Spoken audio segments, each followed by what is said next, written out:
We're Okay, so welcome. We are here for Hearts of Camelot, Prince's Bride, episode 5. All right, so we are going to pick up where we left off a little bit from last time, and there was a request for a scene with Alacritus slash Riesling and Perin.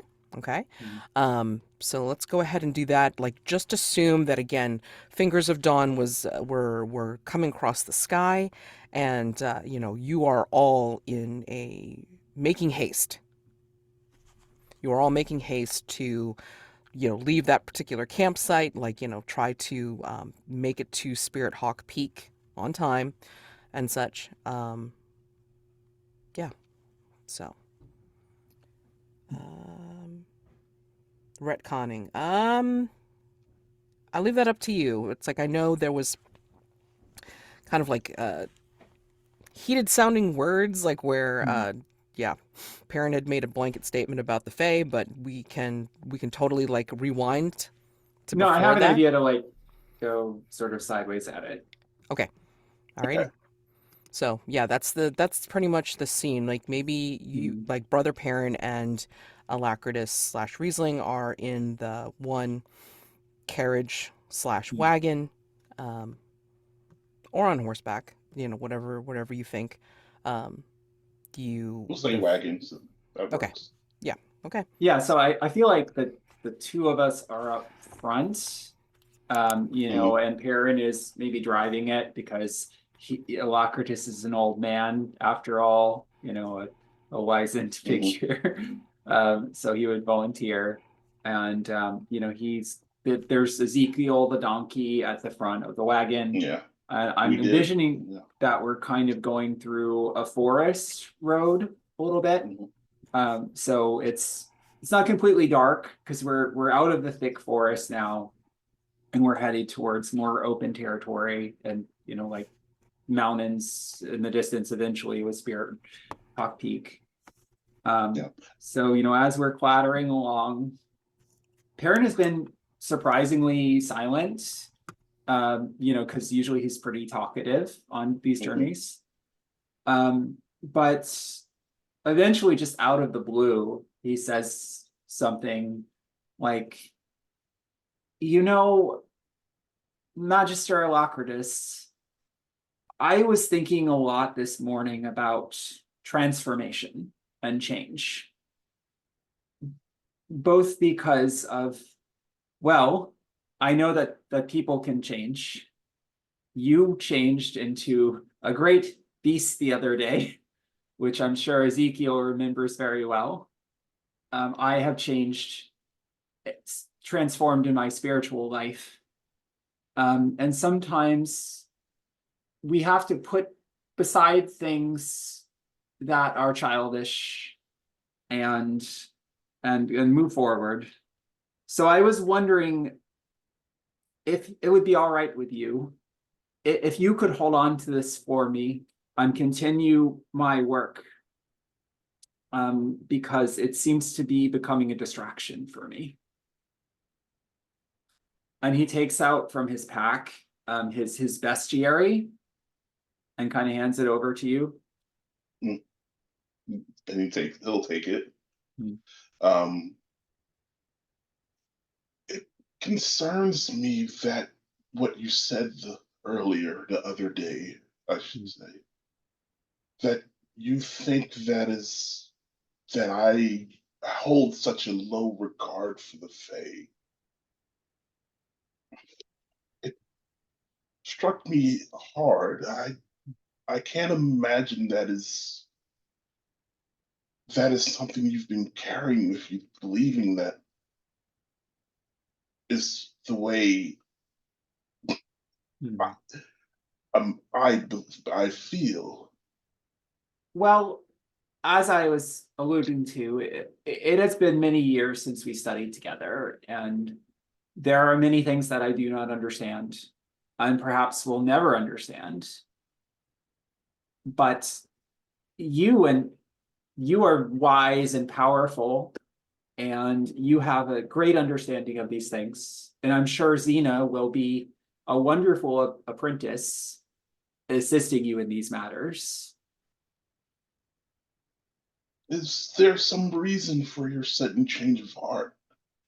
Even the other day, you seemed to hold a great fascination in this what's in this volume. Hmm. I Parents, understand. well, go ahead. I understand we all go through transformation, like as was when I first last saw you. You were a child, and now you are a man. And people, and as I've seen throughout our convoy, that people have grown to depend on you and value your opinion much as they value mine. I I worry that you're making a change possibly for someone else's benefit and not your own. Is this truly how you feel? If it is, I understand. You've put a great deal of work into this, and we all have our own legacies that we would like to see carried on. But if you're laying aside what is most important to you for some other reason other than you feel that it's your responsibility to do so, I would reconsider. I wonder if this is a good opportunity for prevail upon or gain insight or something. Because I was just going to open up, but I was like, well, we do have mechanics for this, so.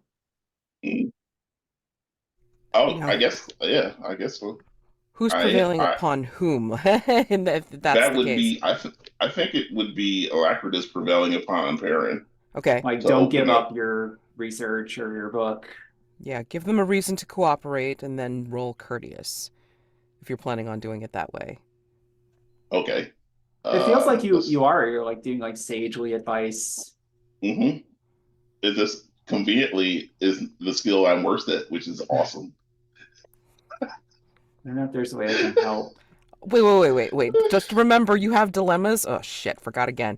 At the beginning of the Uh, session, if you have any dilemmas that you want to rewrite for whatever reason, please do so. And then if you're applying, using your dilemma in some way, then you are exerting heart, which will add +1 to your roll if you succeed. I don't need to rewrite it. This is like well center match for my dilemma of my familiarity with Perin and his with Alacritus makes it difficult for me to keep up my ruse. Okay, so exerting heart, you add +1 to your roll for prevailing upon. All right. Okay. Let's see. I, I did the same thing again. I always forget to open the dice roller.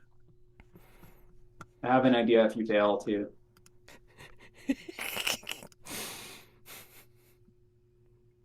We're so ingrained in trophy. It's like we have a contingency plan for failure. It's great. Yes. Yep. What'd you get? Speaking of which, I was in the wrong roller for a trophy, and I was about to roll, and I was like, "Wait, this isn't right." Yeah. Okay, sorry. 2d6 +1 plus Plus courteous. one. So 2d6 plus one. A 5. Damn! Nice. Oh my goodness. Hold on.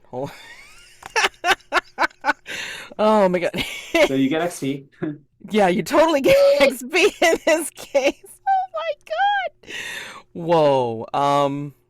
Failure, and you receive misfortune. Or, if you want to, you can instead mark a destiny to avoid the misfortune. Oh wait, I can use my epic move and try to roll that. Okay.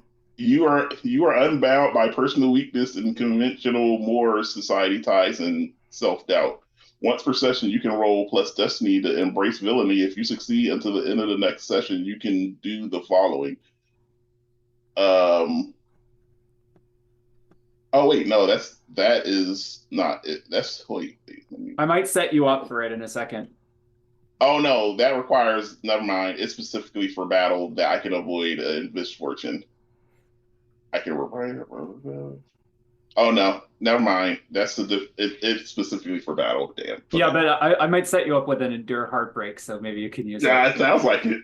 Yeah, I mean, so Yeah. within your heartbreak, your choice, your epic move allows you to do destiny Mm. or Mhm, unfulfilled destiny. So it's really cool. mhm. All Okay. right, so Yeah. oh, So misfortune. yeah, you're speaking, and Perrin is like staring at you, listening intently, and then it's kind of like you shift for a second, like become blurry or indistinct, and he is just like, not just are you all right? There's something strange about your appearance, about what you are, the words you are saying. It does not seem like you were before. It like so clear his throat and like this like kind of like puffs himself up, kind of like he's like somehow if he straightens out his clothes, whatever it was that had him in it. Is this I some after effect of the magic? Are you sick? Is there anything I can I do? what do you mean? For that I 5, I'm I'm gonna say fine. like he gets a glimpse of you as Riesling. No, I'm I believe I'm fine. Yeah, Let I'm me like You again. hear he's I Riesling's stammering. voice. You hear Riesling's voice saying this. again my understanding of magic is limited. Perhaps we should ask Xena to assist. Xena, can you please? There's No, something going it's wrong with there's Magister there's Alacritus' there's no spell. there's there's no need for any of that. No, I assume Xena will come anyway. If you don't do anything, I'm probably going to pull up in my book and study you to see what's going wrong supernaturally, and then I wonder what result would be from that. So Yeah, so Perrin starts like flipping through the pages. There's like beast spells, he transformation. he sees Riesling right now sitting Oh, next to him. Yeah. Yeah, but I just assume that, because I saw him oh transform into a no. bear. So I assume that this is another transformation spell gone wrong. Oh sure, yeah, but I mean, like Riesling, you Oh man. realize that Yeah. he is seeing you right now, not Alacritus. Yeah, I so I again, if think I find out that this is not actually a transformation spell, that this is your natural form, then that would be a different conversation. okay. Yeah, I think I would. I don't know if we should like cut from here with like Riesling. Yep, I will if you calling Xena. I think Riesling's first reaction would be to do something to bar the door to keep Xena from getting in, which just sure. makes this work so much worse Yeah. because Yeah, he just yeah. like uses magic to bar the door. So it's Meanwhile, like, oh no. Meanwhile, at the front of the convoy, it's like perhaps Sir Roderick and Llurywenn are maybe riding abreast of each other, but not talking. Or are you talking? What are you doing? Um, so yeah, I think for for their journey to this point, Roderick's been looking around, like making sure he's keeping an eye on everything. He knows Gowder's up front, but given everything that's happened, he's just trying to be very alert. And Um, Sir Bart is like kind of like at a respectful pace behind you too, to kind of yeah. watch the rear. So he hasn't said anything to Llurywenn, and I think they both can feel the tension building of there's a lot of stuff that needs to be said. So, uh, I have like a whole bit I want to do, but Llurywenn, if there's uh anything you want to add to the intro, please do. No, I think yeah, we kind of see the same thing of Llurywenn, like she's riding up front, like with the security, and she's just like quietly unless like spoken to. And I think you can like not tell the tension as much with her because she's like very, trained in always looking very approachable and like nice and kind.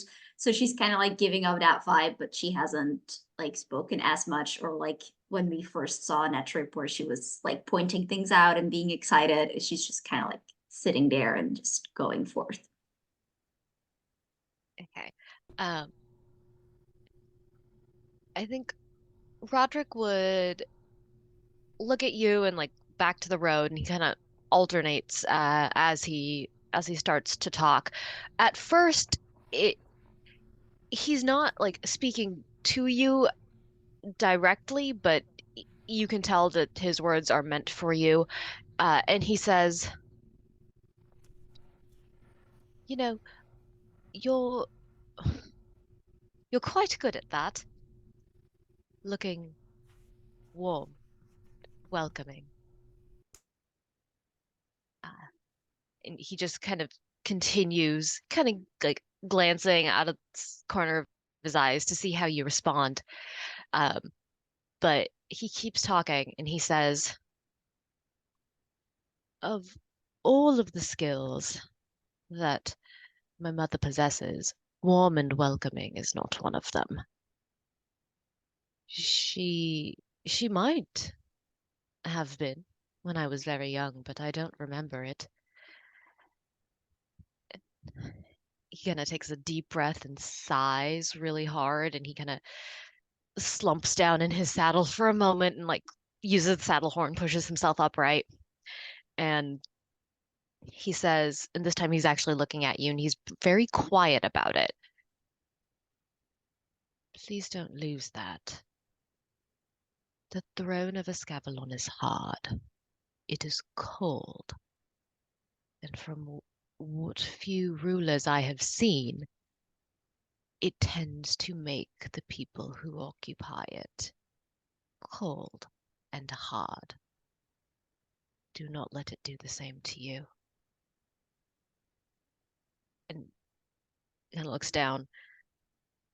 I can see it in Archaud, as my mother has declined and he has taken on more responsibilities. He has become sterner, colder. He is not a bad man, but he is not now a welcoming one. Your Llurywenn, you have such a warmth to you. Please bring that warmth of yours to Escavalon. Do not let us take it from you. And then he just returns to staring at the road.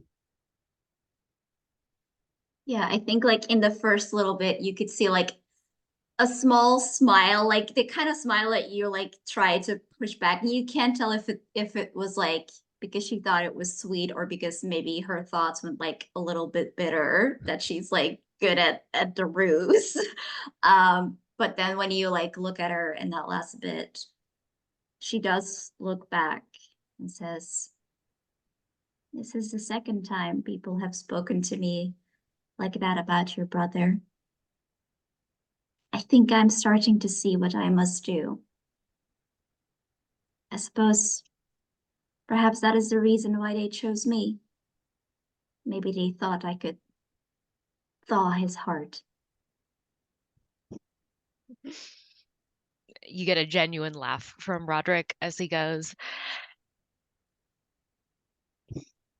you will have your work cut out for you.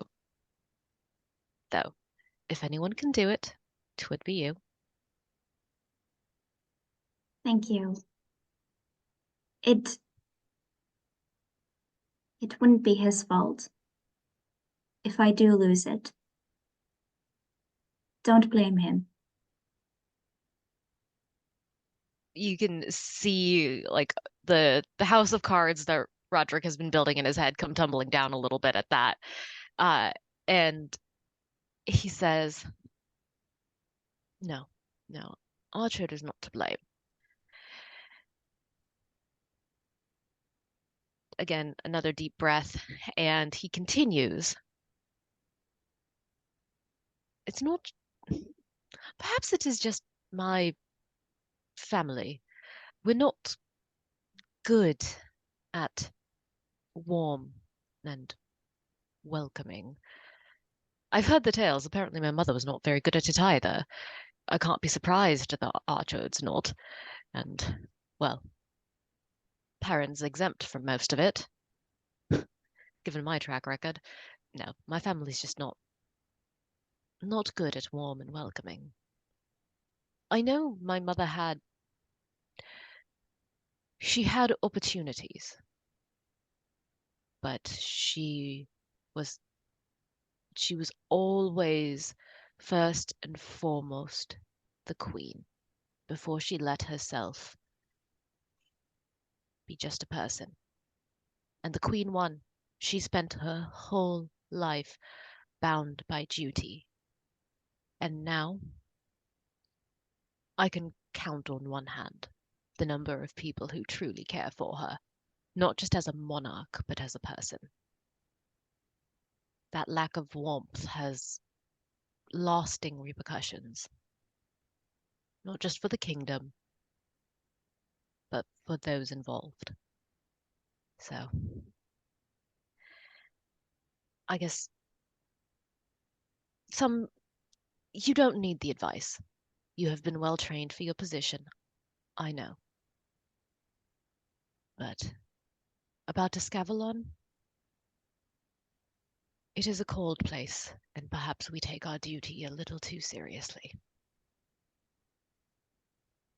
She looks at you and says, I am a stranger going into a strange land. I know I am very prepared to know that no one will love me there. And can I roll into your heartbreak for that? I set you up for it. Yes, yeah, you really did. Yes. So good. Okay, hold on. How do I roll into your heartbreak? Is it unfulfilled destiny? Should be, I believe, unfulfilled destiny. Yes. Okay. You have to say what happens, Oh, what yeah. you're afraid of happening if you Lose don't control. Yeah. Yeah, if you don't control yourself. Yeah. Oh, he's going to object vehemently to this statement. It's just like very vocally, nope, that's not true. But all right, here we go. Okay, dice have given me a 7 plus 3 of unfulfilled destiny gives me 10. Okay. So that's endure heartbreak. All right, so you keep it together. You don't lose control. And you take +1 forward on your next roll for mastering your heart. Okay. Oh man. Amazing. Oh, do we want to cut back to? Yep. Okay. Yeah, I want to think- follow up, but let's cut back for a moment first. Yep. Yeah. Okay. Yeah, I think like perhaps like Xena is like, still out on horseback outside of the wagon, the carriage, or what have you. But Riesling, like you're still in your form. Like your ruse has kind of petered out for some reason. Yeah. So I think the first thing he does is with what magic he has, he'll try to like bar the door just for a moment to keep anyone else from getting in. If he can do that, I don't know if I actually need a roll for that, or can just say that it just keeps anyone else from coming in while I try to talk my way out of this situation. It might be a battle in a second. Yeah. So yeah. I'll explain why. Yeah, I'm gonna say like, you're successful at least like, shutting the door fast for right now, because I think this is the more interesting thing is happening with the conversation / battle, impending battle between you two. So yeah. Doors. As you're shutting the door, Perin is like holding his hands and he looks up to the roof. It's like, I see what this is now, Lord. I understand. This is a test of my faith. If you dispel the curse that you have placed upon this noble personages, my mentor, I will abandon my interest in spells and magics for good. Please just lift the curse, the spell that you have placed upon him, so he can be back in his true form. So yeah, I'm praying for a miracle right now, which I'm sure you don't want to happen.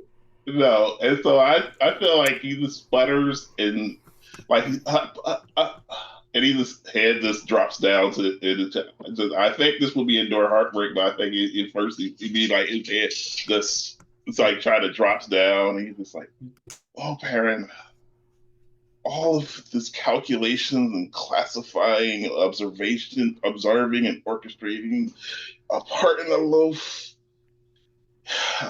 His entire life was spent in an empty existence, and it'll all be for naught because I ruined everything.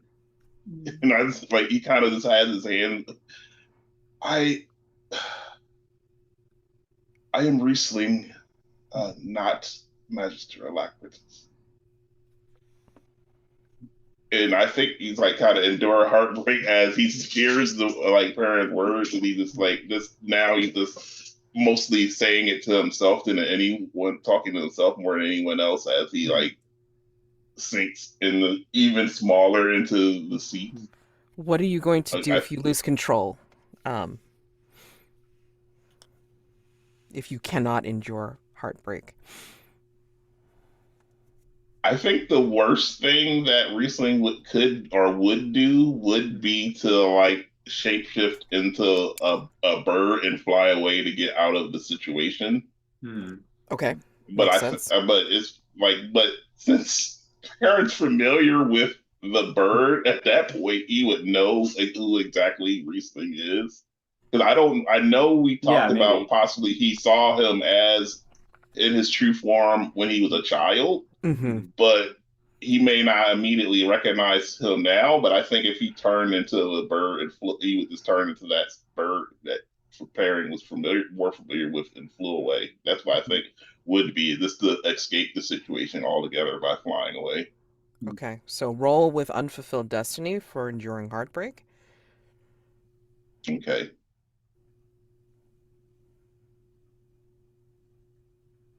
That's 4.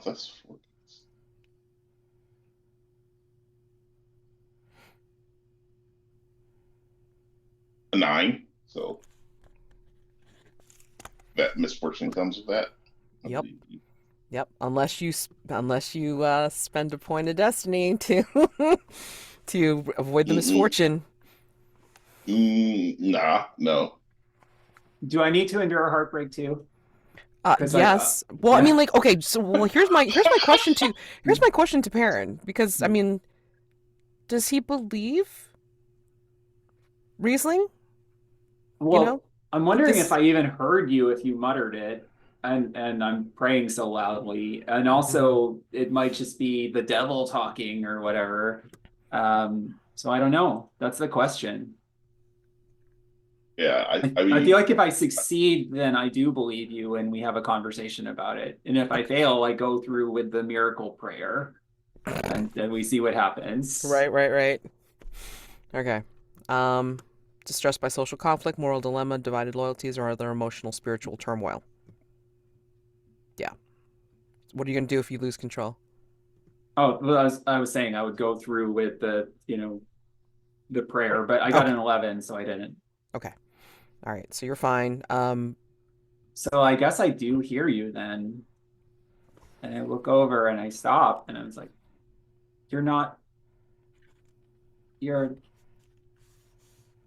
I remember you. Were you there when I was a child? It was you in the woods. Who? You say Riesling.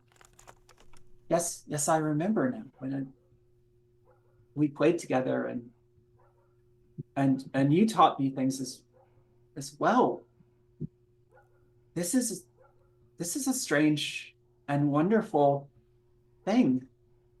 And I think he like reaches over and like grasps your hands a little bit. It's like no, this this is anything but wonderful. I am trying to hold together what the machinations of the Magister, and everything is falling apart now. Now that you know, I know you, Perrin. You follow your heart, but you will do your duty before that. You'll have to tell everyone, and everything that the Magister has worked for will collapse because I I couldn't do it. It was too much. None of that matters now. And he's like put his book aside and he's like completely forgotten about that other conversation. It's like, please, you must tell me everything. Where have you been all of these years? And what has happened to the Magister, and how can we help him? I can see that you are concerned in your heart for him, and as am I. So At that point, we must share knowledge. there's a knocking at the wagon door, and you hear it like from outside. Brother Perrin? Magister Alacritus, what's going on? You called for me? It's just like it's quite no. all right, Xena. There was just an animal got into the carriage and it frightened us for a moment, but we're all fine now, and please do not be concerned. We will need to pray upon it, but we're fine. I apologize. I apologize. I will speak with you later, Xena. Oh, okay. Okay. All right, back to Roderick and Llurywenn. Yeah, I think Llurywenn like kind of after that line looks at him and like how do you hold yourself together? Do we like see a change on your face, or does it look like it didn't hit at all? Or I think you can definitely see his face fall. It's not that he looks despondent so much as he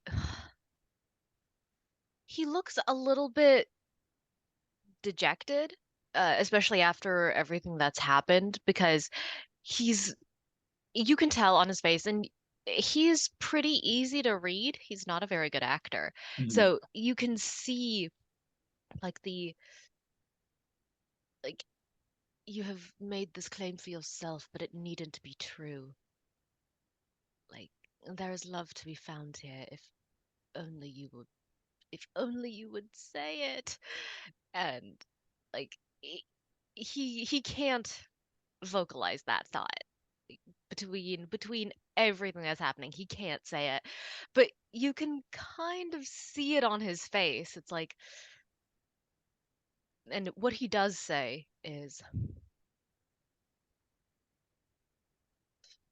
forgive me if I am perhaps too harsh in my recommendations. I do not mean to say that there is no love to be found in Escavalon, only that the throne makes love much harder to obtain. I think sort of seeing your reaction and not, she kind of like laughs, you know, like that awkward, like, oh no, it's fine, backtrack laugh that she does. And she like laughs and she says, of course, I thank you for your advice, Sir Roderick.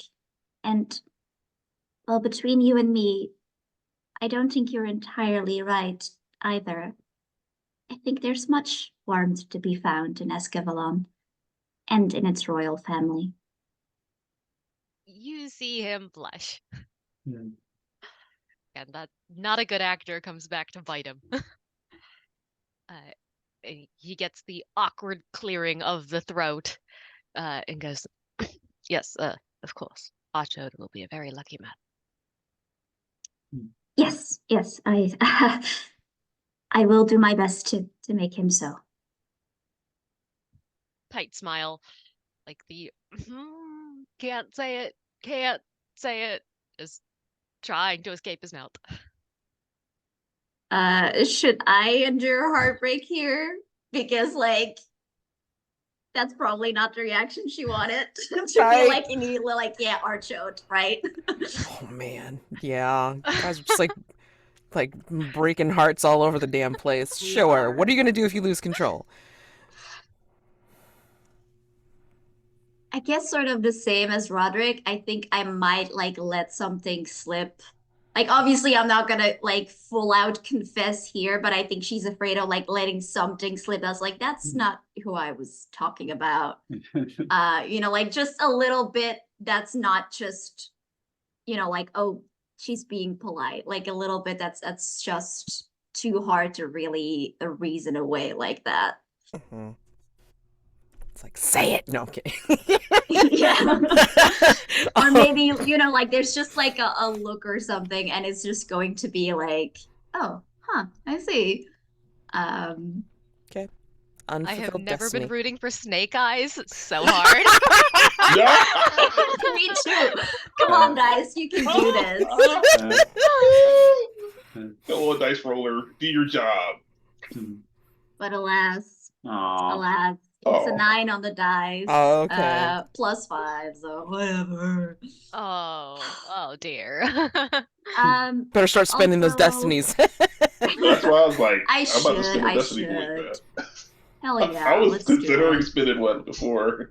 Like, wait, before I make this roll, can I spend destiny?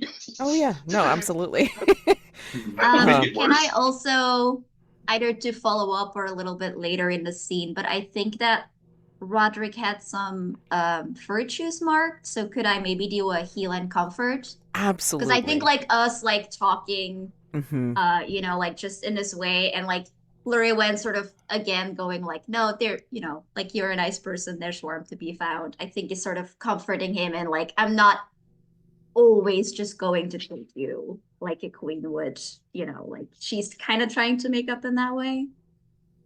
Yeah. Okay, so I have a bit of a question that might make me mark destiny. Yeah. So I have a move Uh-huh. that I can take that allows me to roll Courteous +1 for healing comfort. Okay. I also have a move already marked that I can receive +2 on Courteous rolls targeting my bonds. So would that stack? Because you would then have heal and comfort, not a wise roll, but a Courteous roll, and then those bonuses would stack.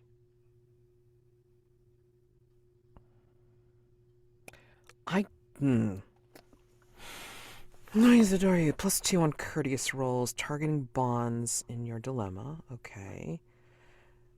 So like And any the other move is the way I interpret it is that like, when you're engaging in courteous, like any of the Mhm. courteous moves towards anyone mentioned in your bonds Mhm. for your dilemma, then like, you automatically get the +2 towards that to help you because you have exactly. more charm, you have more, Mhm. more adoration And then- from that particular person.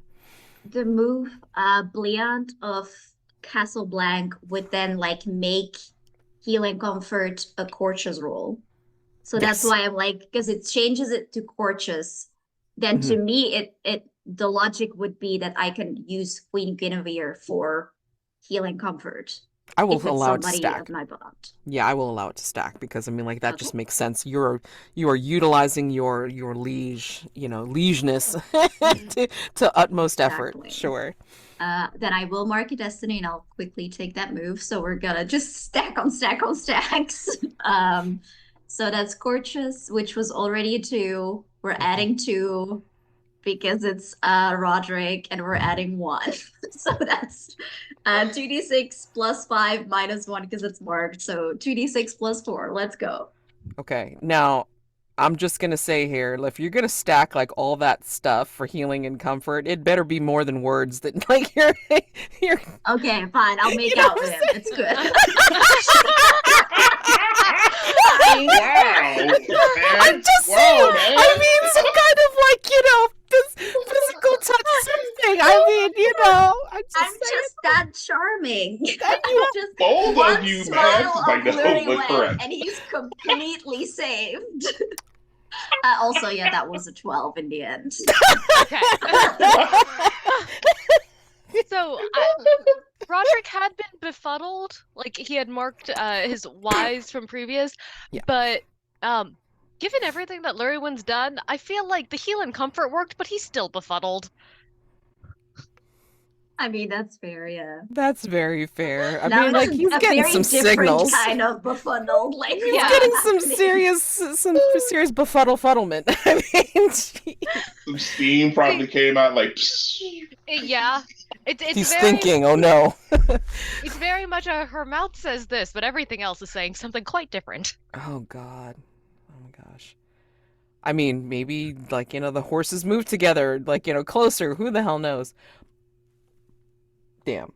I mean, Here's a kind of out of character suggestion is if Llurywen is attempting to heal and comfort by like administering some kind of first aid or like actual physical contact, Roderick can probably pull Llurywen onto his horse so that you're not trying to ride like two horses abreast at the same pace without falling off, mhm. and then just like tow Llurywen's horse behind by just hitching the saddle reins. So Llurywen can be on the same conveyance if she wants. And also because this is like an Arthurian thing, I think like I'll give you like first aid, and I think after this, I think she kind of like now very close to you, so she can like speak very quietly and not be heard. She says, I do apologize for my outburst. If you would accept it, will you take this token from me so that you know that even if I must be the queen, I hope that to you some part of me can stay Llurywen. And she will take out like a handkerchief that's like hand embroidered, and you can see on it, I don't know if Roderick would remember, but I kind of assume that he does. It's like a very detailed, like needle painting, realistic, like beautiful embroidery of that flower that she once gave you. So it's like an upgraded version of the flower that she gave you without thinking. Oh, that's Oh so God, that's sweet. so sweet. Amazing. This whole party is like, oh my God, guys, just get a goddamn room. We can't. It's like we get it. Oh. Wait a minute. Yeah. Wait. First off, Perin and Riesling are dealing with their own shit right now, and Oh, man. Everything fell apart at one time. Like Yeah. we set out on a road, then like there's Yeah. So Roderick will very gently take the handkerchief and like looks at Llurywen in the eyes and is very much, you need not apologize to me, but I understand. And like kind of enfolds the handkerchief very carefully in his hand and like tucks it into the corner of his breastplate so it doesn't get dirty from the road. And he will say, if you will permit to me, you will always just be Llurywen.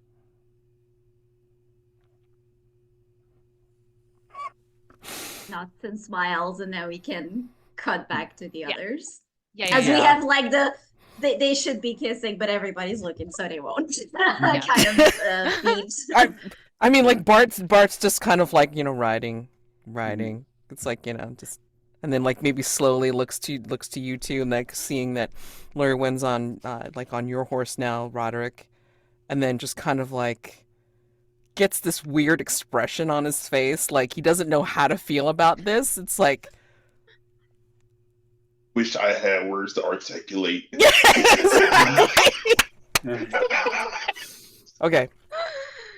Before we take our first break, I want to know, like, how are Perin and Riesling dealing with this revelation?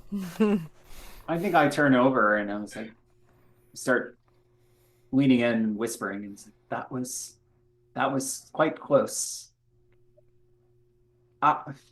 Riesling, I hope you understand that as a priest, confession is a sacrament. I would not reveal what you have told to me in confidence, even unto death or torture. But the truth can also set you free. Do you believe that Xena is a person to be trusted? Perhaps we could take her into our confidence, and she might be able to help the Magister as well. I have not spent time with her. I do not know. So I imagine that since Riesling is now his original form, Mhm. the bestiary you gave him looks a lot bigger now, and he's like probably clutching it like it's the shield in front of him, and it's like probably covers up a good portion of his body. So, and he's just like, I, I've confided in another as already, but I think I fear that my poor tutelage will have already ruined any relationship I could have with Xena and or anyone else. There's no you don't you like he looks at the book. Don't understand. There's no greater sadness to see someone's great work first yours, and you returning this book to me, and Alacritus and my inability to see his task through. There's no greater sadness than seeing someone you love legacy end like this. I don't I don't want to share that with more people. Uh, Okay. I've failed both you and Alacritus, and I've failed Xena in not having any real understanding of how to instruct Yeah, I think a Perin just like apprentice puts his hand on your arm. He's like, shh, it's all right. We will share this burden together, so it is less cumbersome for you to carry alone. You have not failed yet, and we will not fail as long as we have each other and have faith. But if we may table this discussion of Xena for now, but if you feel it would be best, perhaps you should redisguise yourself, at least amongst people who would not understand. Of course, yes. And it's like he's okay. And it's like he tries to hand you back the book. It's almost like he's trying to force it into your hand, like he needs you to take this bestiary back. Yes, of course. Perhaps it will be quite useful going forward. And it's funny, you know, I said that I did not understand anything about magic, but I feel I'm learning more every second. I think at that point, it's like I think the camera pans outward from inside the wagon, and then it kind of follows Xena as she had trotted her horse from the side of the wagon, like up further, so she's closer to Sir Bart. But before she starts to ride abreast of Sir Bart, the audience sees her making some kind of like arcane symbols. And if Alacritus / Riesling was looking, like he'd know that was some kind of signal being sent. And we're gonna take a break. So 5-10 minutes. What do people want? 5? Okay. So let's do 5 minutes. At the top of the hour. Yeah, sure. At the top of the hour. All right, see you then. Okay, so we had a chattery chat. So yes, you can essentially use false Guinevere because like basically you're getting your impersonation back of your bond. The reason why it bailed was because of the misfortune, so I made it like a magical EMP at that point. So that's where your guys dropped. I don't think that's what was intended when that happened, but I mean, like, you know, it just worked out that way. Fabulous. And then just to clarify, I have the sorcerer move for shapeshifting, so I don't need to use false Guinevere for that particular thing. Okay. Yeah, that's why I was asking about, can I take moves from other play? Can I take more than one move from the playbook? Because I took that particular one because it fit the character, so I wouldn't need to use False Guinevere. I mean, because I But thought you were asking about an advancement, but I mean, like, you had taken it, so I mean, like, that's fine. Um, but it says, okay, but natural beast though. I mean, false Guinevere in this Mhm. case is just more appropriate because again, you are impersonating Mhm. Alacritus. You are Okay, bonded as his familiar. So, okay. yeah.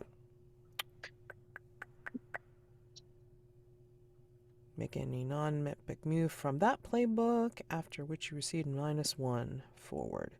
So in taking that, you get -1 on the Maybe it's next just roll. like, an act heroically with wise, essentially. Like Okay. you're using magic to transform back. Like you have the magic, it's just a matter of, does anyone throw open the carriage door before you can do that? Or hmm Yeah, that makes sense. Yeah. so yeah, I'm happy to cover for you if someone approaches, or if you need magical assistance, be your understudy or something, if we need to do that. Right. And in terms of the gain insight on Xena, I mean, she's coming up behind Bart, who's behind you guys. Mm. I mean, you guys might be really involved in shipping right now, so I mean, you may not even have noticed. Um, Yeah, if you don't think it makes narrative sense, because we did kind of set up in the beginning that they were like kind of looking around for threats and stuff. yeah, But I'm fine if you're like, I don't think it makes sense. Yeah, not at this moment, no. I mean, I Roderick, I imagine feel, like, is distracted. yeah, I feel like line of sight makes sense, but only in the situation that you were specifically looking. Um, and I mean, she you may or could may use not it have on been there. Roderick. Could. You're pretty close up to him. Yeah, I could. I Yes. could get into Roderick's secrets. I mean, you could, but is there anything about him that you want to know that you don't already? Like, I mean, I think Llurywen's whole thing is like, we're just gonna be in denial because if, like if I know I can have it, then I might not be able to say no. So I just have to pretend I can't have it in the first place. mhm. That's uh, if you do want to use your roll for secrets or whatever on Roderick, uh, I would ask the DM if we can make that like it's like -1 to the DC or whatever, because it's Roderick. Like he'd tell you whatever you wanted to know anyway. Yeah, So I don't think it makes sense for Llurywen to. I think literally she's suspicious of everyone except Roderick at this moment. yeah, yeah, Like yeah, she yeah, has yeah. so many, like even like last session when she was like sort of summing up like why am I alone? Like it was basically everyone, I can't trust them. And for Roderick was like, well, I was mean to him. Like even then, like never was it like I can't always trust Roderick. Yeah, I Like meant it's more like, just a matter does of. he love me? I don't know if you oh, want to know that. I feel like Oh, but she knows I that. have a funnier scene for that with Oh, Baron in okay. mind, actually. So Oh we're my. gonna we're gonna put the thumb screws to Perrin and his I can't just Oh, say actually, are things. you guys riding up to the carriage right now to go talk to us? Because that would add some added pressure. Can we? That'd be real interesting if we can be catching up to the carriage or like falling back to the carriage. Yeah, I think falling back to the carriage works out fine. I don't think either one of you saw that Xena had made some kind of signal. So, Hmm. yeah, that can totally happen before. Yeah. I still owe for some other misfortune. So, yeah, that's coming. But I'd like to see this scene first. Okay. So you drop back to the carriage, as maybe Sir Bart salutes you as you drop back, and he moves ahead. I think And yeah, oh, Roderick is just gonna give Bart like a signal of keep your eyes open, like take point, yeah, just be on guard. That's it. okay.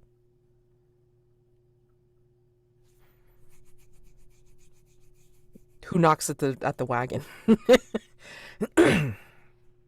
Um, I guess did we have like a reason to talk to them, or did we like see some commotion and just want to like check up, or You I might have did yell heard. out. I Yeah. don't know if that Mhm. would be enough. You might or yeah, may not have heard it. Yeah, I mean, I think So- Llurywenn will just like have a quick, checkup. I know maybe we're coming up to a point of, or we're thinking of making like a brief stop of, or whatever flimsy reason we have to get the scene going. It doesn't matter. Yep. Yeah, I think she will like knock. There's no response at first. And then you hear, just a moment. We're having a private prayer consultation. You see the wheels turning in Roderick's head as he's like, I thought you were a monk. Yeah, and Llurywenn Riesling, too. I mean, you must transform now before they. Okay, he will transform now. I don't actually have to roll, and there's like nothing. There's No. actually not a roll for how to do No. this. So how should I do this? Well, what no, I I mean, say, like you just basically would This you can impersonate. You can come back to your Mhm. to your guys, but you would just take -1 forward into Okay. into the next Yeah. next roll. Yeah. Okay. Okay. So as long as you take the book, he'll then transform back. Else he's just going to be jabbing you with the book until you take it. So once you take it, he'll he already took it back. transform back. He transforms back to Alacritus. So No, yeah, please come in, and I unbar the door, and like a sweep of a hand, unbar the door, and it opens. I don't know if there's any Llurywenn. kind of magical smoke or something or some kind of residue, but it looks like something very strange just happened. They were smoking. Like, They were smoking. purple haze They were just just purple straight up haze just drips smoking. out of the carriage. Sorry. Sorry. They heard the coughing earlier. Now they make sense. Oh, now it makes sense. Hello, brother, princess. Good morning to you. I think Llurywenn smiles like that diplomatic smile. I think by now she's like back on her own horse as well. Because that would make sense. And she smiles like a very diplomatic smile, just private prayer consultation. I must admit I've never heard of this. It's not a custom that we have in Avanyddyd. Oh, it's an Escavalon custom with the Abbey and the yes. I can discuss it with you at some other time if you wish. But is there anything that you need or? Okay, can I roll game insight now? Because this Yeah. is the worst cover up Yup. history. It's great.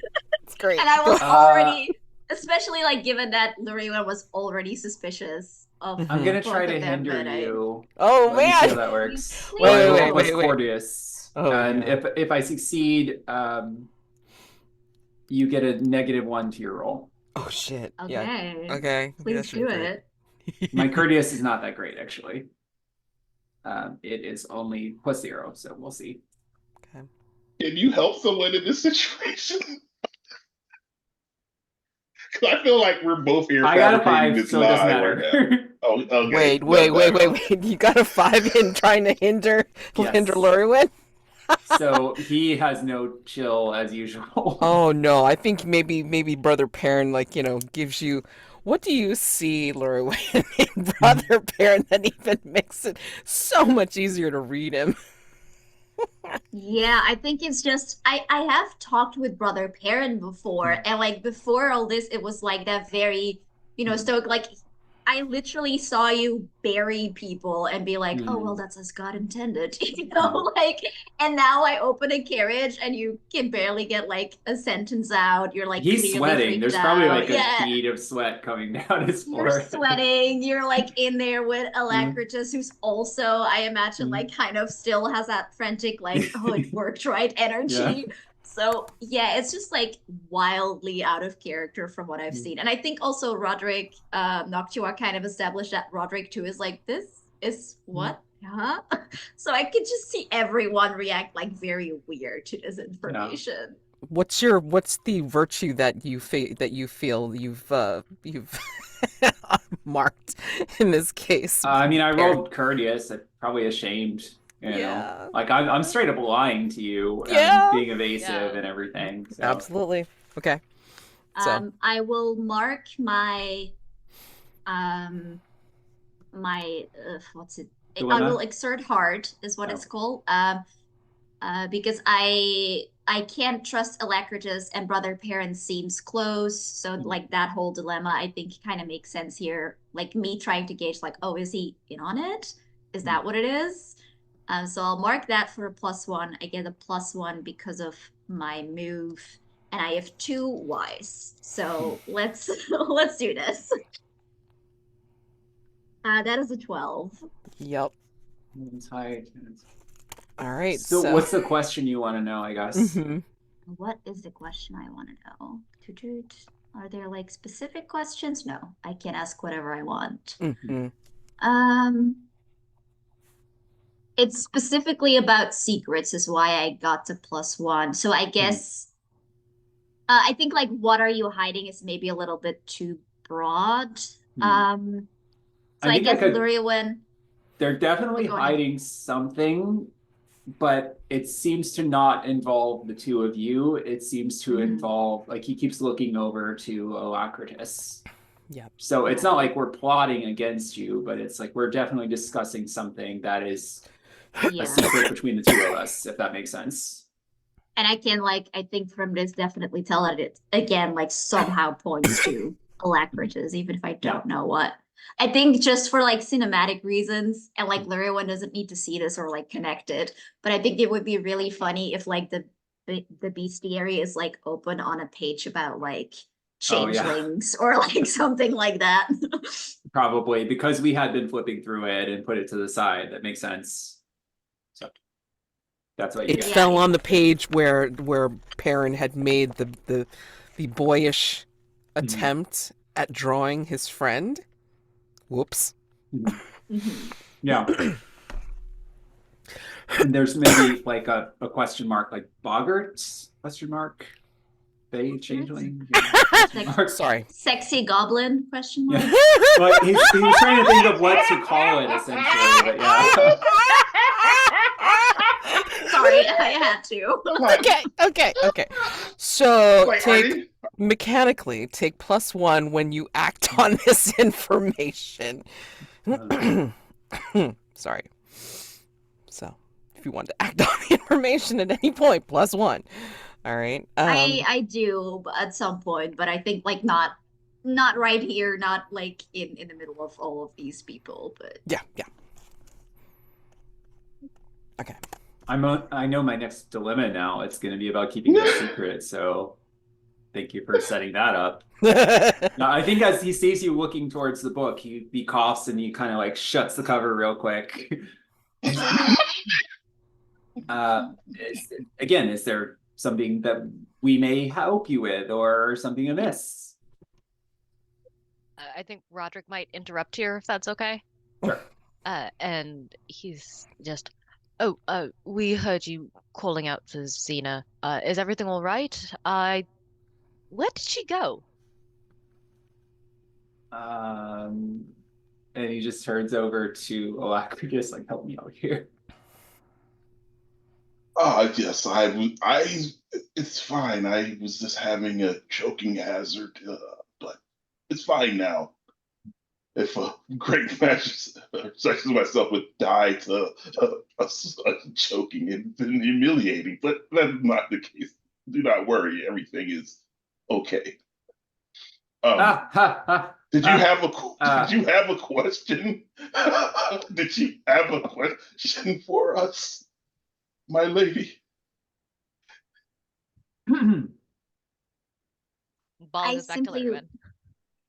I simply wanted to inform you that we're getting up on our next place where we're going to make camp for a brief second. Oh, excellent. Are you two certain you're all right? Some rest would do us good. So this is pleasing news. Brother, you are skilled in scouting. How close are we to the peak, would you say, at this point? Roderick looks at their position, looks over in their direction. Insert appropriate number here. Hmm. I don't know, but Like Roderick probably would. another sorry, like just for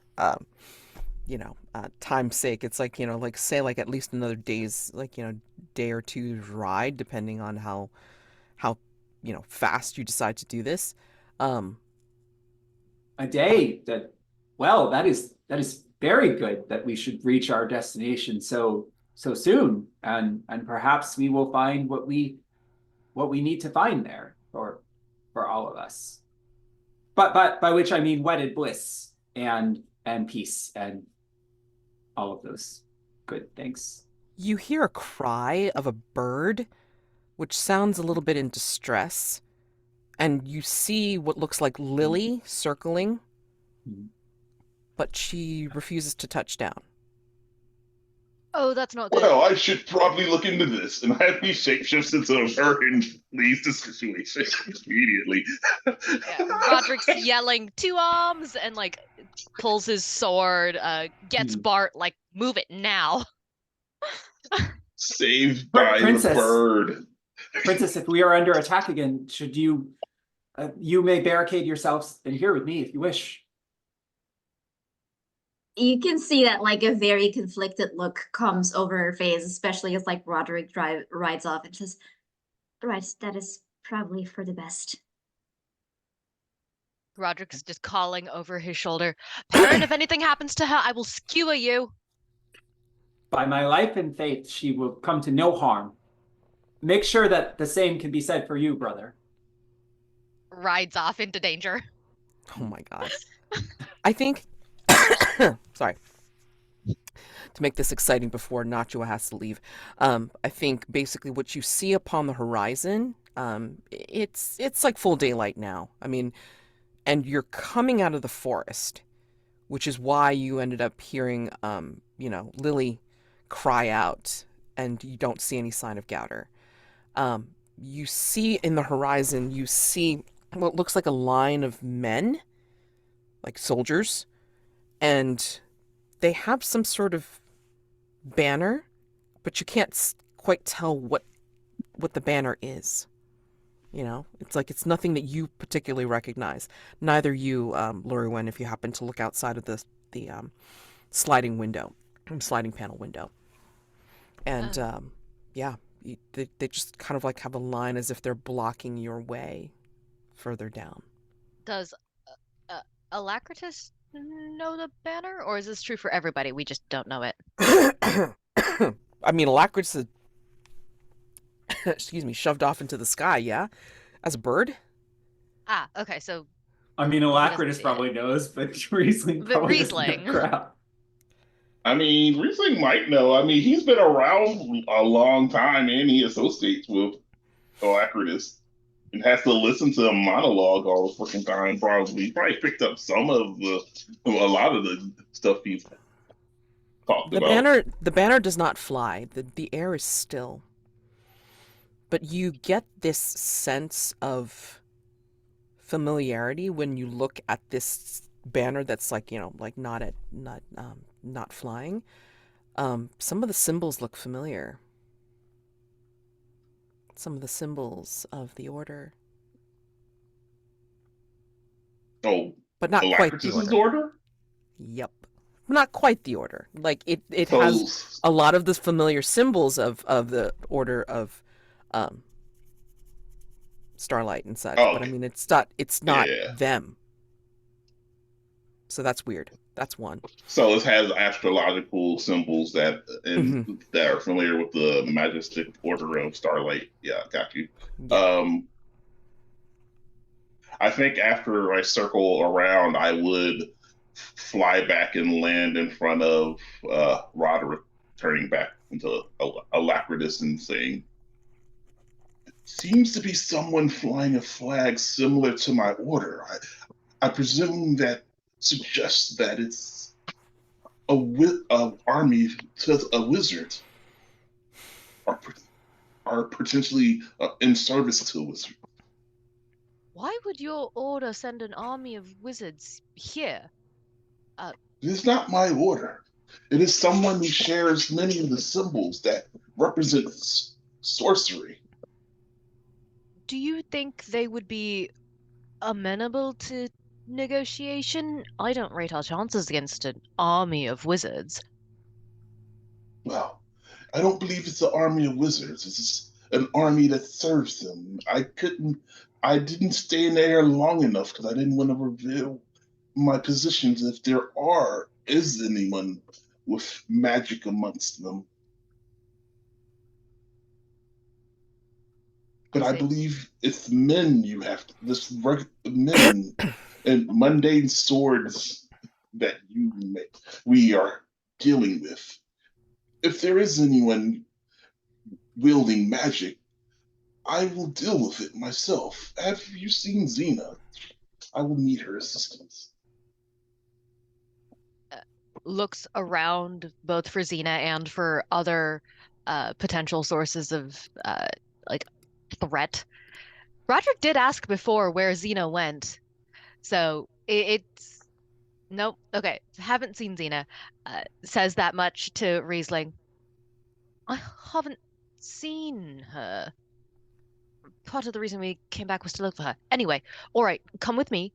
Let's see what these people want and if it can be resolved peacefully. And if not, well, swords are an option. And yeah, Yes, of course. So will you be riding out to meet them? yeah, yeah. I feel like Roderick is he's not magical at all, which is why he wants Riesling to come with, because Riesling knows a lot more about this magic nonsense. But yeah, if I need to stab someone with a sword, Roderick can do that. Right. Oh my gosh. Okay, so let me just have some rules out here. So this way, just in case. Give me a second. All right. So upon seeing you and Alacritus moving forward, I think maybe a couple of their number will also move forward towards you, but the rest of the line is like, still staying very, very solidly in the road. And I think as you ride closer, it's like you can see it's not wizards in robes. It's what look like soldiers in a particular kind of plain livery.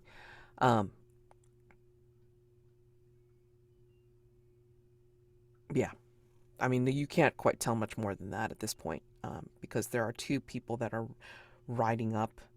One of them is in what looks like kind of like a captain's uniform, as you would recognize as a captain's uniform, and then another one that comes up as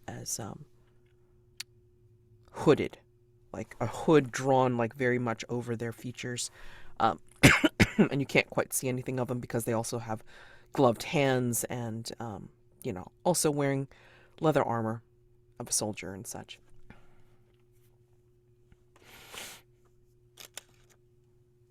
They kind of ride rather amicably up.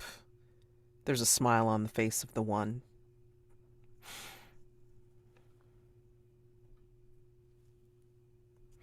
Roderick's in charge, highest rank. So Yeah. So Roderick would just start by saying, "Sir, what reason have you for blocking the road?" Oh, we were lying in wait for you, sir. We have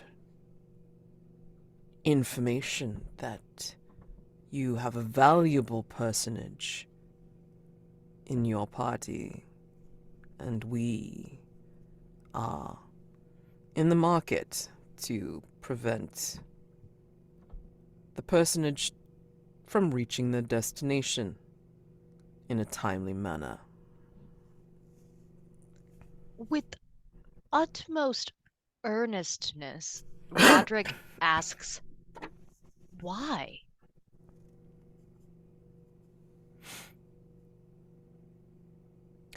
There are interested parties, knowing that the union of Escavalon and Avanyddyd means turmoil for more. We are just here to prevent that from happening. Who are you? You are not of Escavalon. It appears you are not of Avanyddyd. Why does this mean so much to you? Oh, we are just a mere mercenary group that believe in the power of gold. And our services go to the highest bidder. And the highest bidder has bid us to keep you from your destination. At least for a little while. For when it's too late, and the ritual cannot happen at the peak.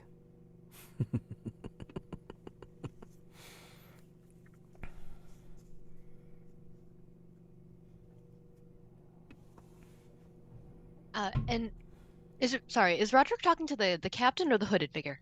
Oh, the captain. The Okay. hooded figure has not said anything. They're kind of like just behind on their own Mhm. horse. Okay. And I guess Roderick will then ask, and your quiet friend? He a mercenary too? Of course. We are all of the same group.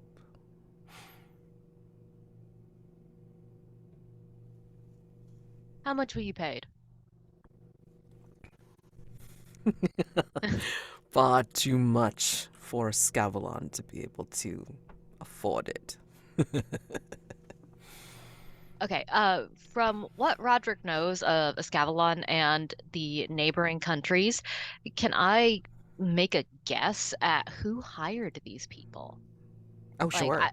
I know it's not my country and it's not Avanyddyd, so what other players are there that would have the resources to spend on this? Sorry. Oh my god. Yeah, I mean,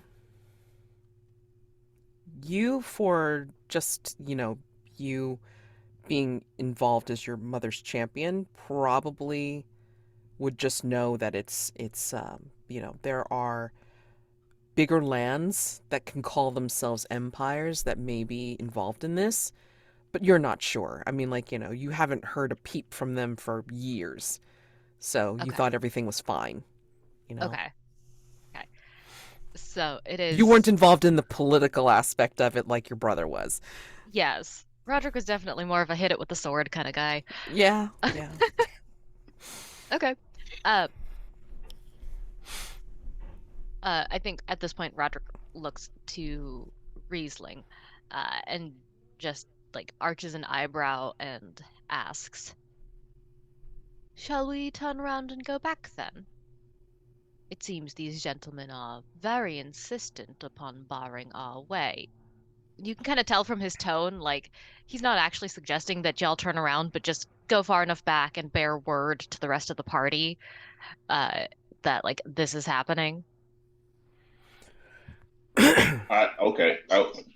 Yes, but might I offer to these gentlemen that if they believe that placing sorcery in your symbols of sorcery in your flag will somehow intimidate someone of my stature, you'll be greatly mistaken if if your hooded gentleman thinks you could defeat me. So I hope your men still is more powerful than that. Okay, I'm gonna say that it's like if you want to challenge, like on a melee or you know what I mean. If you want to battle on a melee level as well as an arcane level, it's like, I'll have you do two separate rolls. I'm trying to figure out how to fiction it, position it fictionally to make it work. I mean, or you can just like, again, retreat and pretend.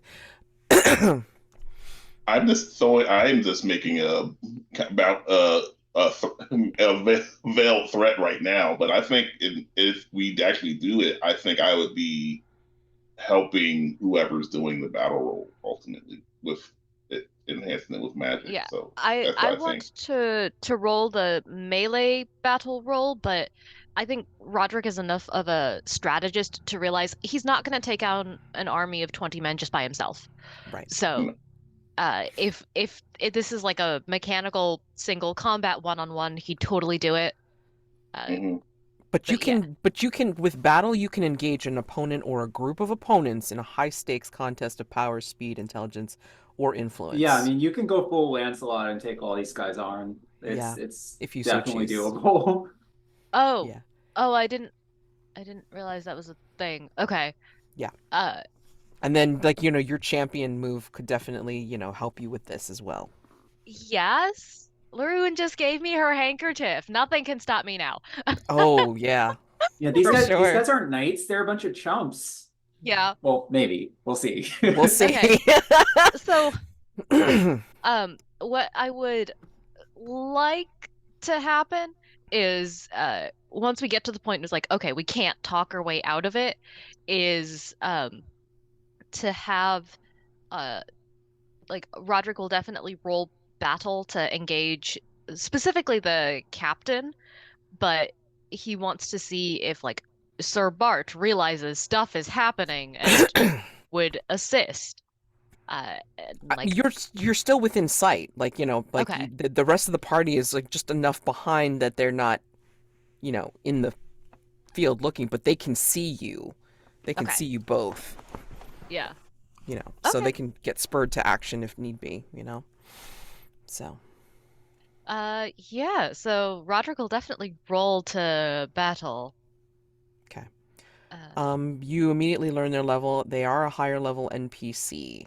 because, they have mercenary skill. They're also older with a lot more experience. So you would roll with an appropriate virtue, which Uh, again, parlay your move or moves, and then like, just like tell me what you're rolling with.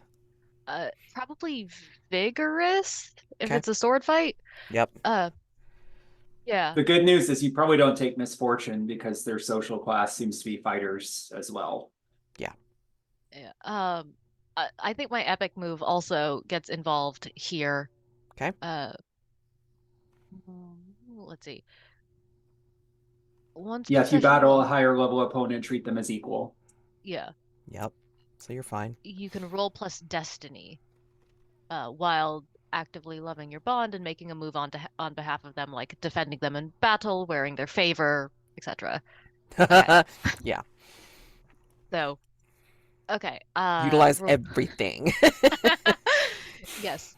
Does the epic move stack from or like with other stuff? What other stuff? And then I'll tell you. Okay. Son of the Fair Giantess. You can roll plus vigorous to apply force or defend from harm. Does Yeah. this count as defend Llurywenn from harm? They want to harm her. They told me so. Yeah, they basically will capture her just like that other group would like try to do, the other night. Because, you can start to see them like, the other men in the group start to come a little bit forward and then make that pincer movement idea that they're going to Oh, they surround can the. try. Perin Just has a saying. plan for that too. I'm just saying, like, so we're Yeah. getting into some fun here. Hmm. Yeah. Okay, so Roderick is engaging at first the captain, and uh, I'm gonna try and roll epic move and Son of the Fair Giantess Hmm. to Add all those pluses. yeah, vigorous +2 plus the treated as an equal level opponent because you're doing this in favor. Oh, and I had the +1 forward from earlier. Yep. Okay. All right, here we go. Okay.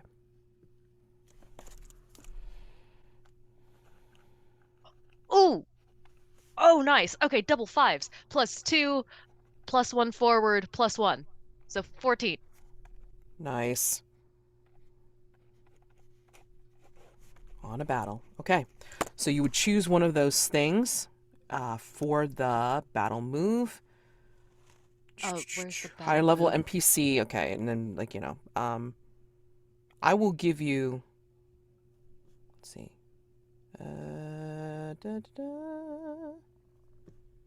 Yeah, I mean, like, either way. I mean, like, because they were a higher level NPC, but you also have your move allows you to make them on your level. I mean, you can choose from one of those lists. Your victory is temporary and costly, your victory is total but costly, your victory, all that.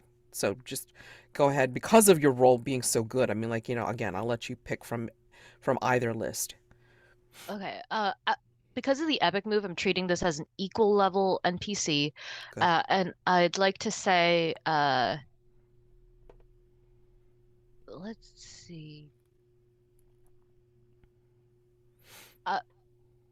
I'm supposed to know their level, right? Yeah. Do I know if their level is 1 above us or more? Let me see. They are. I'm gonna say that they're the pardon, the same level, just because of the.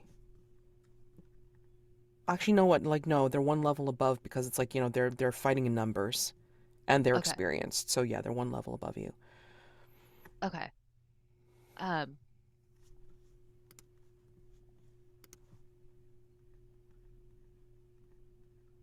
Oh, should I mark Destiny? Good. I guess it depends Yes. on if you want I this think you hooded can mark figure it to come after back or too. not. Yeah. You know, Yes, you like should. if you want this You to be a should. recurring villain, then temporary makes more sense. If you want them to be just done, then yeah, mark Destiny. Yeah. I think. Uh. With everything that's happened, I want to go with your victory is total but costly. Your opponent is slain, disgraced, converted, disenfranchised, imprisoned, exiled, or dealt with in some other lasting manner, never to trouble you again. Mark Okay. 1 Destiny. Right. So, all right, here goes the Destiny. Oh boy. Right. Roderick is really getting up there, y'all. What is Um, this? What does this look like also? Yeah, I mean, like, so, like, I'm not even saying that it's just the captain, right? I mean, like, the hooded figure has ridden off after making some arcane gestures, so that could be something that Riesling deals with. But you are concentrating strictly on the captain and then the people that are fanning out to come and surround the group. And I think at this point, Sir Bart is also in the fray to help with this. But you are the main person that is taking on all of these people. So as a collective, you are, yeah. you are doing this. How are you, you know, cutting a swath through their ranks? I feel like Roderick's got Llurywen's favor, the handkerchief like tied about his arm, and he kind of arches his eyebrows at the captain and Who has says, no problems drawing his sword, like, "Yeah," and Roderick's just, "I wish we could have come to an arrangement." And draws his sword, and he starts at the captain, but Roderick is mounted. So he has his sword out and just rides the man down. It's like, I ain't playing fair right now. You just told me you wanted to kidnap the princess. I tried negotiating. That didn't work. You do not deserve the honor of a fair fight. You have already told me you are fighting for coin. So he just rides the man down, and as he goes by, the sword goes through the leather armor. Yeah, that's enough force, enough momentum, and just pulls the sword out, rides against the next one. And yeah, Roderick is Oh, they're just charging you. Yeah, they're yeah, also like, like starting to charge and trying to surround you as well. But I think you are hell on a horse at this point. Um, yeah. you're basically John Wicking your way through this fight. Um, Riesling, you see the hooded figure tear off the side, Hmm. but you remember some of this magic, and this figure is making gestures to um, essentially do the thing that had stopped your ability to be Alacritus in the first place. You recognize the spell as a dispel. No, yeah, I mean that's fine because they're trying to dispel, and I am trying to attack them with the only way Riesling knows how is with summoning magic. So he's going to try to summon a swarm of raptors to attack this wizard, this caster. Okay. And if this is not an actual move of yours, then I'm happy to Uh-huh. run the battle move with you as well, because then this way you can. Yes, it'll be a battle move because there's no actual. Well, yeah, I don't think there's any actual thing that lets you do summoning, but I feel like that has been part of the character, so I don't Yeah, know. no. It's like battle is perfect because I mean, like basically it's arcane against arcane. Um, this would be with a fellow wizard, right? So Hmm. like same class. Their level is equal to yours.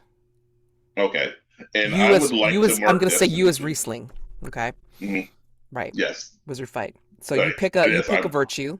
You pick one of those oh, virtues to apply. okay. Before I do that, I would like to mark Destiny Oh, okay. To to get a new move. I think. oh, Can I do okay. that? Yes. Can I? Yes. All right. I would like to get the Knight with Two Swords, the penchant for violence, because I don't think we did establish that Riesling was kind of a little bit of chaos person, and I think that both his violence comes with an immediate misfortune seems kind of on par with him. Of I will do this thing of magic, but I am not Alacritus, so the way I do it will almost well, would have to come with some sort of misfortune immediately Okay. as a repercussion, Got it. Got it. Okay. if that makes sense. I'm sorry, I did not articulate that very well. Is that a villain move? Sorry. Yes, it's a Yes, that. villain move. Okay, vigorous 2. Okay, yep. Battle misfortune immediately after using this move. Okay, so like give me the move, like what you're doing to battle this fellow wizard, and then I will give you misfortune. Okay, so I imagine that this is like Riesling has to push themselves because effectively he is not Magister Alacritus. This is probably something Magister Alacritus could casually do, Uh-huh.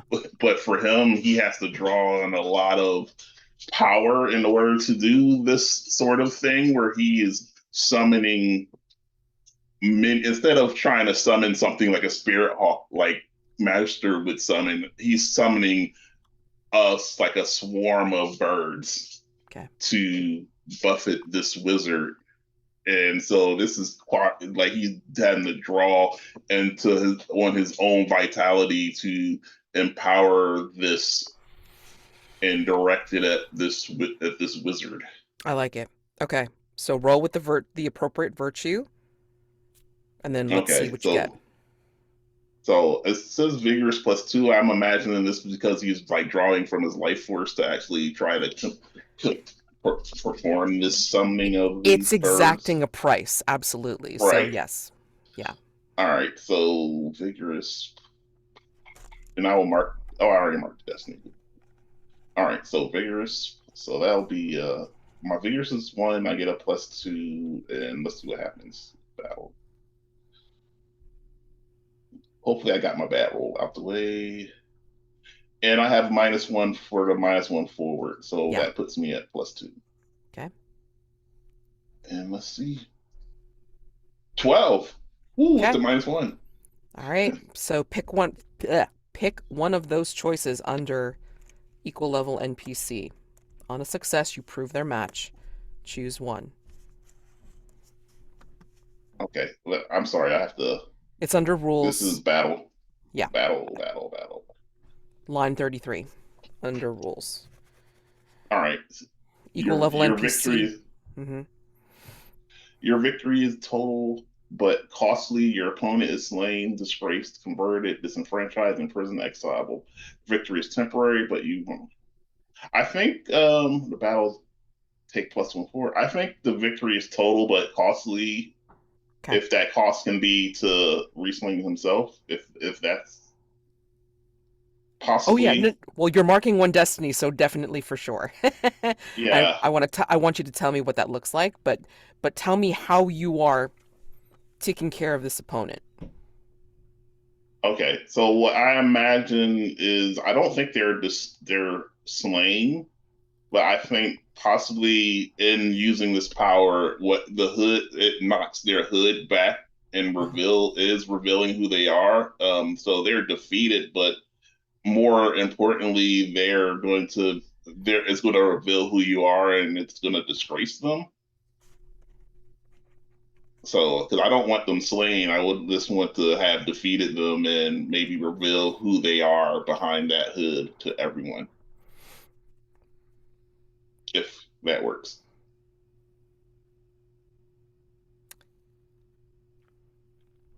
Okay, so it's a cost to you. You can feel the power of this person, like, trying to set off a dispel or some kind of like that same like magical EMP pulse that stopped your Alacritus disguise earlier. And I think you knock them off of their mount, and then they are scrabbling in the dirt, trying to get purchase and then trying to fend you off. But if you do pull that summoning and you pull this the flock, I think they're twisted in some way. They have been rendered a little bit more feral, perhaps, because of your exerting control. But it's not Alacritus's control; it is yours. And so maybe this person is pecked and harried, and again, can't get up from the dirt. And I think you will find that they've been covering up their hood, like trying to keep the disguise. But when you come upon them in the midst of this melee, I think you'll see the hood coming off. Riesling, you're looking into the furious and scarred features of Xena. Endure heartbreak. It's like almost a given. He just looks partially horrified at what he discovered. Oh yeah. And what are you going to do losing control?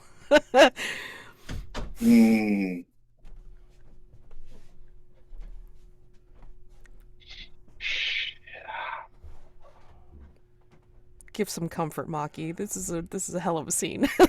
I don't even know if he loses control. What is he might do? Something similarly dramatic. Take your pick. So. Possibly like I imagine that if he loses control, he'd probably be like, he's been bottling up himself for so long that I think if he actually lost control, like he'd probably lose control of those birds and they would still have whatever feralness that he's infused into them. I think he'd just lose complete control over them. Yeah. And so they'd be reacting with the emotion he's having, which would be like the betrayal, the anger from the betrayal. And I think that misfortune, regardless of result, because of the misfortune, I think they would turn on you after taking care of Xena. So just so you know, that is going to happen. Yes, sounds. Okay, so go ahead and roll with unfulfilled destiny, please. Alright, yes, I'm gonna go bad. Awesome. So I don't have the -1 forward anymore. Right. So I'm just unfulfilled destiny. 10. Oh, okay. So you don't lose control, but the birds are like, cawing and crying and screeching and, like making as if they're going to peck your eyes out and such. Um, but I mean, like, if you still kind of like, unheedingly just go over to Xena, seeing her unmasked, do you do anything? No, but I imagine that with those like a lot of the birds were probably flying and landing on Alacritus, and probably that rage I'm feeling is causing them to like dig in to like my shoulders or wherever they're landing, and so there's actually you're seeing like blood Yeah. form that he seems to like completely be ignoring, but Yeah. it's probably extremely painful. Yeah. Just like seeing seeing Xena. You you've betrayed me. How could you? How dare you? Your disguise has not fallen. And she spits at you. The great Alacritus. I wore the colors of the order. I got my certificates. But they couldn't hold a candle to all of the gold I was offered by the Starlight mercenaries. They know where the true power is. You've not shown me anything since I've been with you. And I knew you wouldn't. But doing this, yeah, our benefactor promises not only power, but land. We'll get our day, regardless of what you all do here. Your precious princess is not going to make it to Spirit Hawk Peak. And Avanyddyd and Escavalon will fall into chaos. How's that for your plans, Magister? She spits at your feet.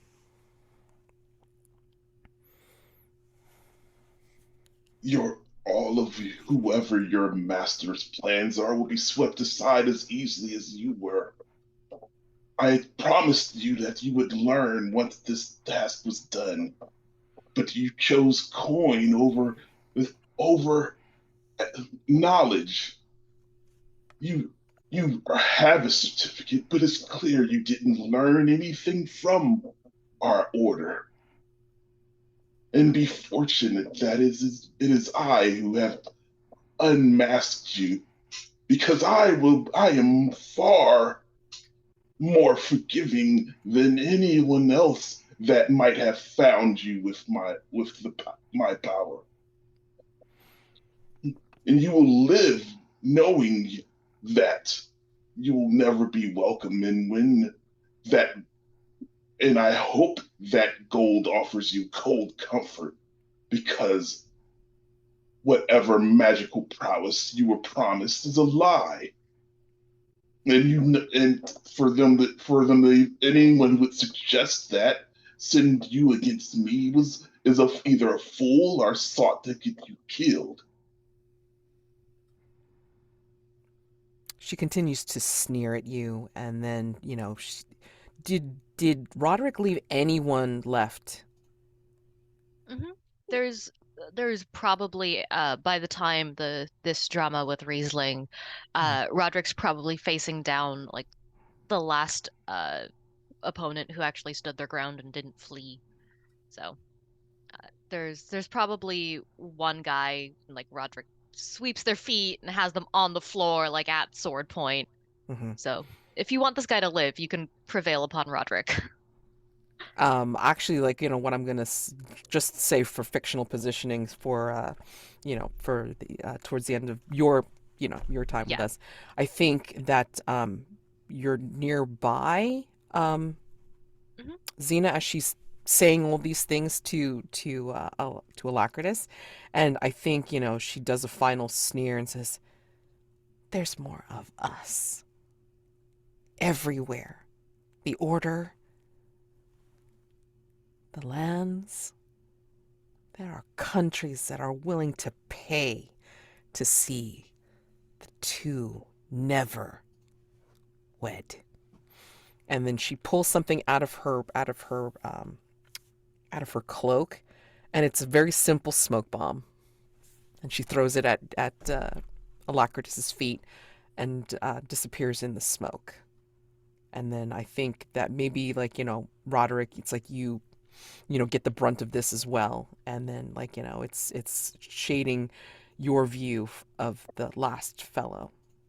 And I think you will hear like steps running away from you, and then mounting horses, and then they're gone. Roderick will look around, look to Riesling, almost start saying something, and say, later. And then he's running or riding back to Llurywenn to make sure that she is okay.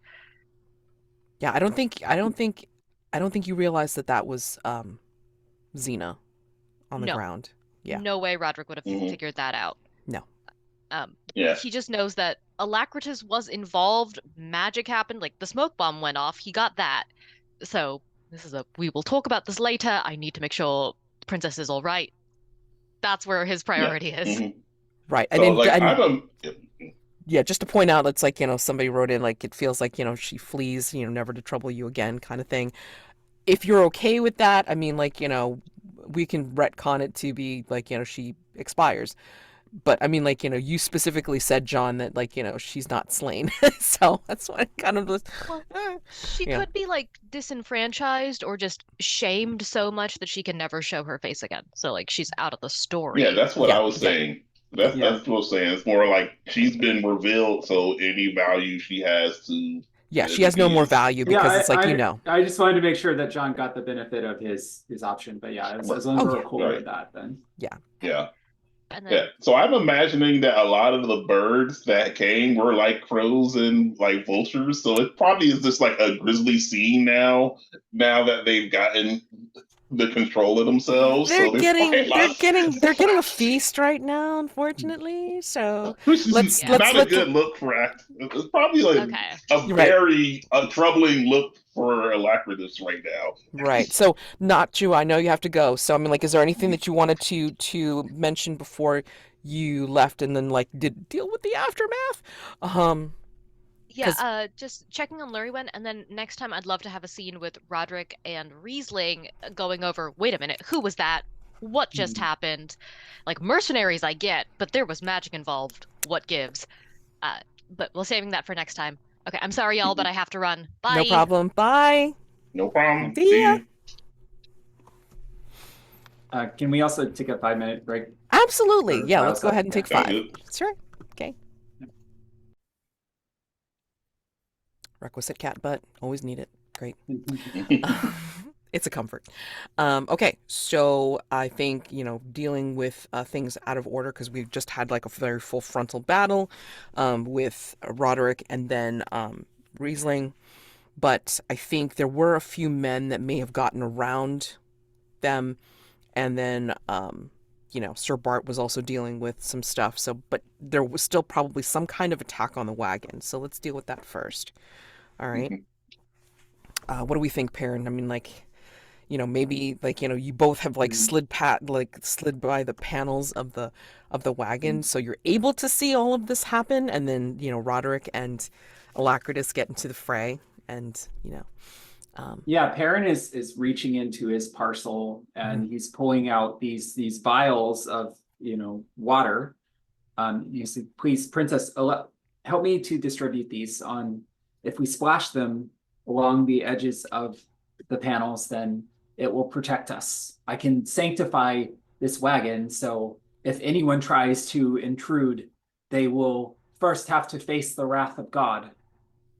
And I took a new move called Corbinic. You can sanctify a location as holy ground, roll plus wise to designate the sanctuary, and it does a couple things, but anyone who tries to initiate battle on a sanctified location has to take harm first. Okay. So I will roll plus wise to do that. Oh my gosh. I got double ones. You Oh! botched? Holy So shit. I think it protects us, but it actually does nothing. Oh my Oh god. my God. Perin is convinced that this is, like he's muttering and he's splashing holy water and like maybe spreading some, It just smells vapors even or whatever. funkier now. Oh god. Oh no. So have no Oh. worry, princess. If we just trust to fate, then we will be fully protected from all harm and all distress.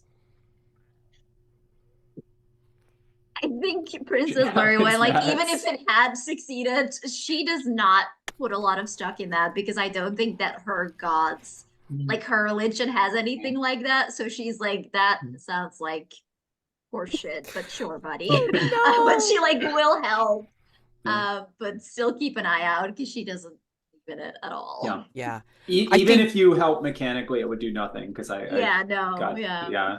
Yeah. So, yeah, you think it works. It doesn't work. I mean, because there's like some people that are running like, past, like managed to get by Sir Bart because of, like just dealing with the numbers, and then like, they're accosting the wagon and nothing's happening to them. They're like trying to break their way into the wagon. What do you two want to do? It should have any second now. Don't worry. We'll see it happen. Come on, And yeah, they're pretty just, like, princess. beating on Come the- on out. You I feel want like you're me? gonna have to. She pulls out a dagger and says, then come and get me, and stabs it down. Oh, goodness so gracious. Yes, battle. Or apply force, whatever And you want I to do. think if you're okay with it. Yep. Oh, do I want to get nasty? Go get nasty. Come on now. So you can mark destiny to take a move from another playbook. Yes. No, then I would still have to prepare it because there is a skill to be like a good poisoner, and I think it would have been very funny if my actually God, all this time Llurywenn But- was like really great at making poisons, but I would have had to prepare it before this. But wait, in terms of preparation, what does it say specifically? It says you are a skilled poisoner. To prepare a single dose of poison, you can roll +wise +2 to practice trade. When a victim falls prey to the poison, treat it as though you have succeeded in battle against them. For fictional positioning and the rule of cool, I'm going to say that you knew about the poisons that were found in that wagon. I was thinking I took the poison that they used against us in the first raid, and I basically like modified it slightly, and like I'm using it against them now. I'm perfectly happy with you doing that. Go ahead. Okay, so I will mark destiny for that because I think Llurywenn, sweet little Llurywenn knowing poisons is really funny. Yeah. No, she's got a bite. She got a bite. Yeah, I think she would have modified it so that it's like, I think it was originally a sedative, so that it would still be that, like, she's not necessarily aiming to kill people, but to like incapacitate them. Oh, sure. So a roll +wise +2 to practice trade. Let's not get snake eyes. As funny as that would be. Oh God! Oh, poison yourself. It's not no. snake eyes, it's a 12. Okay, yeah. Okay, yay. I mean, it's a +4, so it would have been pretty insane to fail it. You would have had to botch. You would seriously have to botch to do Snake it. eyes, Okay. Yeah. Okay. So yeah, I've made the poison, but Yep. I guess I still need to attack. I don't know if that's like a separate thing. Yeah. So basically, it's like if you're going to, in this case, just do the general move, which is apply. What is it? Apply harm, or defend from harm. You could do either one, whatever you feel you want as your result, right? I mean, like because it's two separate things. If you're going to apply force or defend. Okay, let's see. Yeah. So you have to choose between the two. I guess I'm more so defending. Like I'm defending, like both me and Perin from basically like getting dragged from the wagon. I think rather than like trying to do a lot of damage, I'm like just trying to get them get the hell away from us, right? Right, exactly. So you're defending from harm, so you would roll with vigorous in this case. Okay. The strength of your arm to stab them with the poison. Yeah, I'm not a very vigorous person, so Mhm. let's see how that goes. Good luck. It's a 7. Okay. All right. Hmm. All right. That works. Now, Good enough, just good to enough. make a mention, you get misfortune unless you mark something to avoid the misfortune. Tell me what the misfortune is first, but I think I'm Mhm. probably okay with that. Okay, sure. On a success, harm is prevented, and then you receive +1 forward, just so you know. And then the misfortune is that I think, by the way, Luria would actually, because it says so, like, if you are defending a hero, I think she's defending Brother Perin. oh, okay, great. Yeah, So he's if you want the basically- misfortune to be... He's helpless right now. He's so Yeah. his faith is in turmoil because it didn't work. It didn't do anything. So he's just kind of Yeah. stunned. Terrible. And I think she, like, clocked that, and she was like, okay, I need to step up, because Brother Perin is, like, going to let himself be taken in sort of this, Oh, this sure. confusion. Oh, sure. I Yeah. think they do. I think the misfortune is that they do manage to break down part of the wagon. Like, maybe the other person that you're not engaged with manages to break in, like break the door. So, there's still the possibility of something happening, but I mean, like, that's the thing. Yeah. Yeah. I can do something about that once I snap out of this funk. Right. Oh, could I maybe prevail upon Brother Perin to get you to snap out of it? Would that make sense to do it like that? Or just Sure, we narratively? try. Just for funsies, sure. Yeah, I think, like, Princess Llurywenn, like, immediately, like, kind of positions herself between Perin and the person who's, like, just got in. And you can see, like, this is just like a dagger. Like, it's really more so ceremonial. Like, it's sharp, it has its use, but it's like clearly not meant to fight battles, right? Right. It's like more so ceremonial, but she's like holding it up, and she is like holding her arm to protect Perin, and she says, Brother Perin, I don't know what the wrath of God looks like, but I don't think that it's this.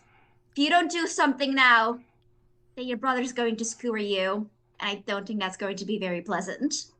And I think, like, sort of reminding you of that promise that you made, Roderick, is how I'm trying to... Let's see your roll, I guess.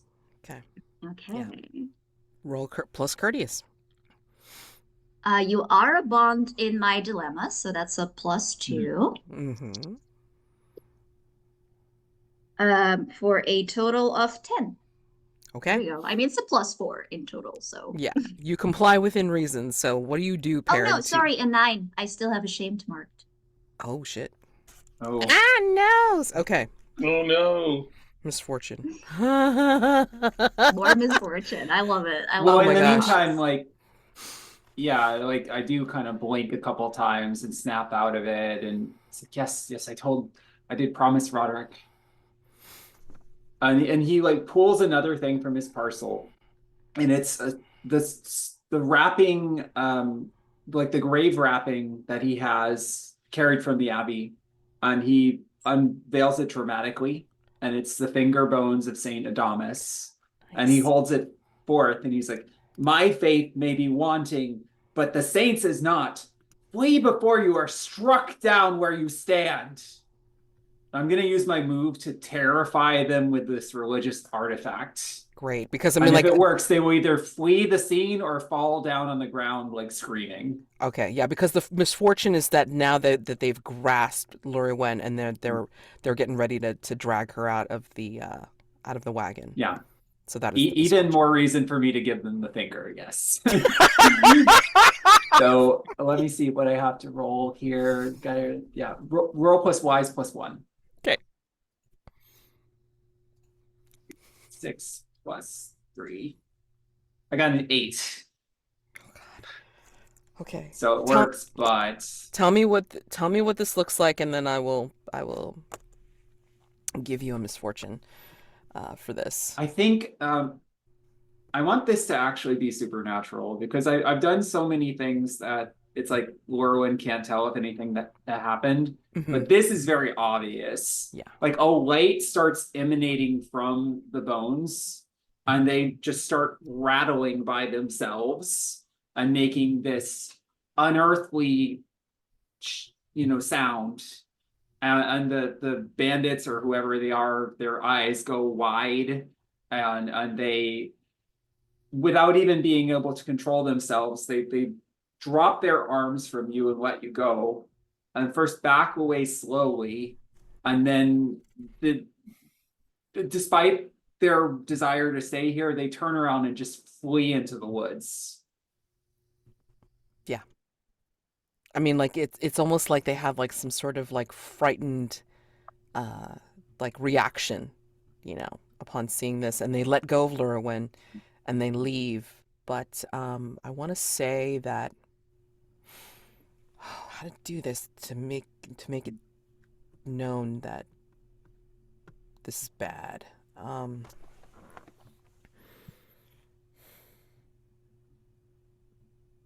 This person, this mercenary, leaves something behind.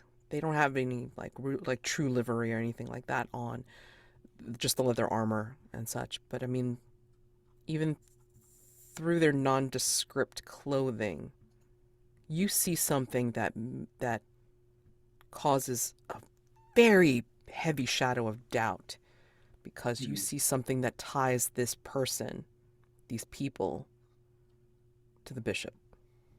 What do you see, Brother Perin? It's got to be like a rosary or something to that effect, like some kind of bracelet or necklace that's broken off and dropped. Yeah. And it's very specific to the monastery. Yes. And I'm just looking down at it, and the light starts to fade from the bones, and he kind of almost drops them. It's like, no, that what could this mean? I mean, in the tussle, I mean, like maybe like, Llurywenn had broken something off of, their arm or whatever, but then that's what's left on the wagon. He's just picking it up and like staring at it. It can't. There must be some mistake. They must have harmed one of the brothers and stolen this, or maybe they ran away and joined these groups, and it can't have been them. It can't have been him. It can't have been them. And he's just like back in this catatonic state of like, his brain is a little broken right now. Maybe I need to endure heartbreak, actually. Oh yeah, I'm feeling like this is such a heartbreaking moment for Perin. So 2d6 plus 3. Wait, what are you gonna do if you lose control?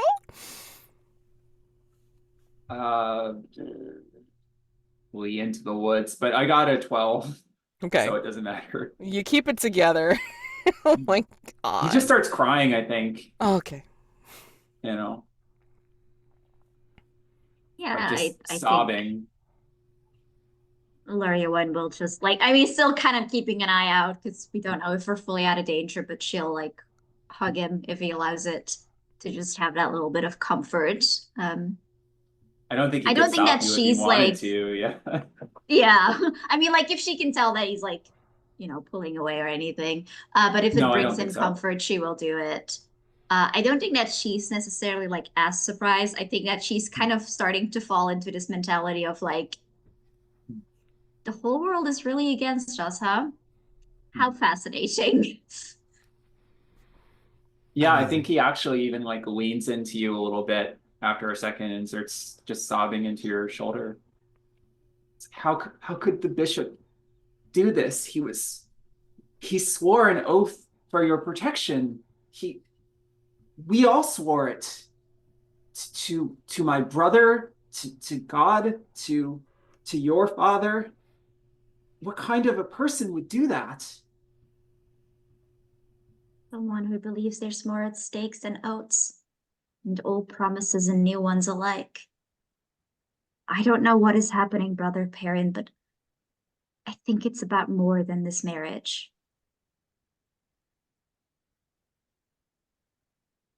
He just like wipes the tears and snot from himself. I'm sorry that you had to see that. I swear to you that I at least I'm still remain ever in your service, and you can trust me, and I will make sure that you are delivered safely to where you need to be. And of course, more than that, you can trust Roderick in all things. I would not hold it against you if you wish to leave, you know.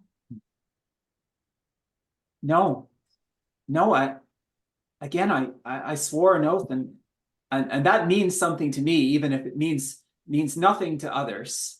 I will see what I have spoken through to the end. Can I, with that like specific sentence, like an oath means something to me, even if it doesn't mean anything to others. Like that's like what Llurywenn has been feeling, right? I think I should also probably roll endure heartbreak. Sure. And I think if I fail, I think I'm going to confess. I think I'm going to tell Perin that I don't want you to to fail keep so my bad. oath. Same. I think I'm just gonna tell him like I don't want to keep this oath. I don't want to do any of this. This really fucking sucks, dude. Yeah. Oh God, I never wished for a failure so badly. Right? Unmarked destiny. It's +3. Okay. Oh fuck. Come on, guys. It's a 7. That Okay. seems unfortunate. Can Sadly, you that interfere with succeeds. someone's destiny roll? I don't know. I would like to hinder. I would like to mess it up, please. Please do. Oh, come I on. like to Okay. hinder destiny. I'm okay. I'm okay in this very specific circumstance. Can If you want to we fuck just around. declare it a failure because we won it and Yeah. just say Do it. screw the roll? Rule of cool. I think it's just like, he's so earnest about this, and like maybe it's giving you space to potentially open up. Yeah. We're so close. Come on. Yeah. What is hinder? Courteous. I have a plus. I'm just +0 still. You can do this. Boxcars. Yeah. I got an 8. Yeah. Good enough. Which is enough. Which actually it fits pretty well, because what you're gonna tell me is just gonna shock my whole world, right? Oh my Yeah, God, I'm pretty much. just gonna be giving like -1s all over the damn place. Because I mean, Jesus. Man. All right, hold on. Okay, so all right. This is because you said you were taking counsel with Alacritus. This is like, oh, this is what you're here for now. Like, oh, Yeah.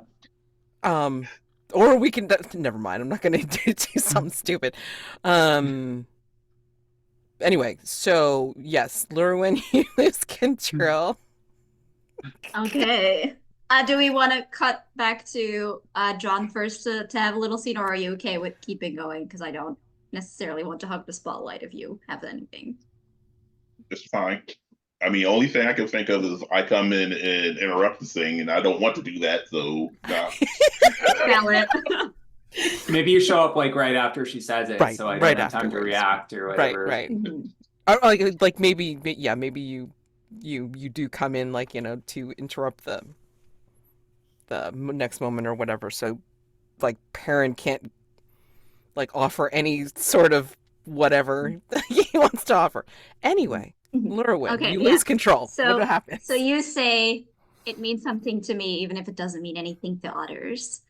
To others, not to others. And she says, of course it must mean something, but must it mean everything? Must it mean this? For me to watch people die over and over again for something that I do not want? Is this it? Is this my fate? To behold to a promise that I didn't make, but my father made in my name. And now I must march to a land that I do not know and marry a man that I do not love when the one that I love is right next to me. And then she kind of like falls quiet. Wait, what? As in like writing, Yeah. as in like writing, usually. Yeah, there's just like a Is huge kind of the implication. gasp. Yeah. You do not want you do not you love there is someone else. What? I don't know if this is right when you show up Riesling.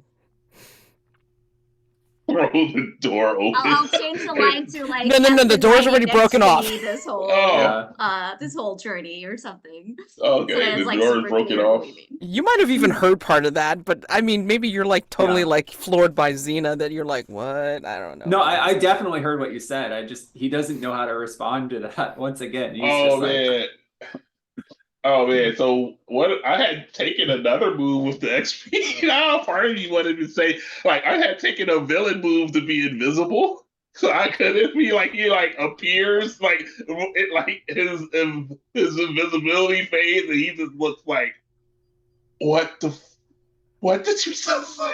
I think that would be that's the perfect misfortune because it's like, you know, like in the wagon with Yeah. you, like all of a sudden, like, you know, Alacritus, Riesling, I don't know what form you want to Like, take, I but think standing like in a door, like I think it'll be Alacritus, like this Yeah. in the door of the wagon, like he was about to show himself, and then that heard that, and it was just like it's almost like the spell dropped from the lack of concentration after hearing the words. I would have a lack of concentration after hearing those words. I'd be like, what?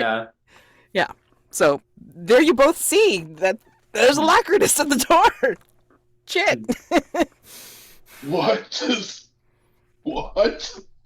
It's covered in blood that is not quite the right color. And it definitely looks like he's been clawed all over. And he's in effectively his clothes are in rags, and he just has this like a horrified look. What is the meaning? Yeah, Perin is just at a loss for words for a moment. And then he just shakes his head. It's like, are you all right? It seems you've been wounded. Right? What do you mean right next to you? You don't mean you and Perin? What? No, that's not. She, Never in an she's oath. But and I like splattering at each other. I farted. That's fine. Please think. Perhaps we should have a conversation sooner than later about what's going on. Perhaps we should not, and we should simply excuse a girl for being distressed in these times. I think Sir Bart looms behind Alacritus at this moment and says, oh, they're in a rout. Or, I think, no, Sir Roderick killed them all. Oh, no, or missed one. I'm sorry. And, like, he's covered over in some blood, too, so it's like, okay. Are you all right, She princess? like visibly flinches when he says like Roderick, because like that's obviously on her mind. Yeah, I mean, like, you should secure the princess and make sure that she is safe. But there's too much going on now for certain things to be said, or we need to. Sir Bart will herd Alacritus into the wagon and say, "Please, sir, I will close this door to make sure that the wagon is solidly secure."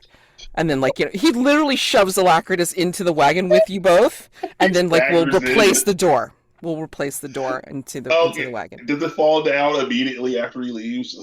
No. No. I would like to do an insight on what was just said, because I don't think that Riesling is certain that about what Llurywenn just said, and I would like to try to gain insight. I'm not sure that she's. I'm not answering it. It's going to be Llurywenn that answers honestly. That's why I'm actually, I feel like I might blurt out something too. Yeah, there's another secret that could be revealed here. Like, is that cool if I do that? Okay. Cool. Okay. Roll plus wise, please. Okay. Roll plus wise. Let's see. First, I should probably have the right thing.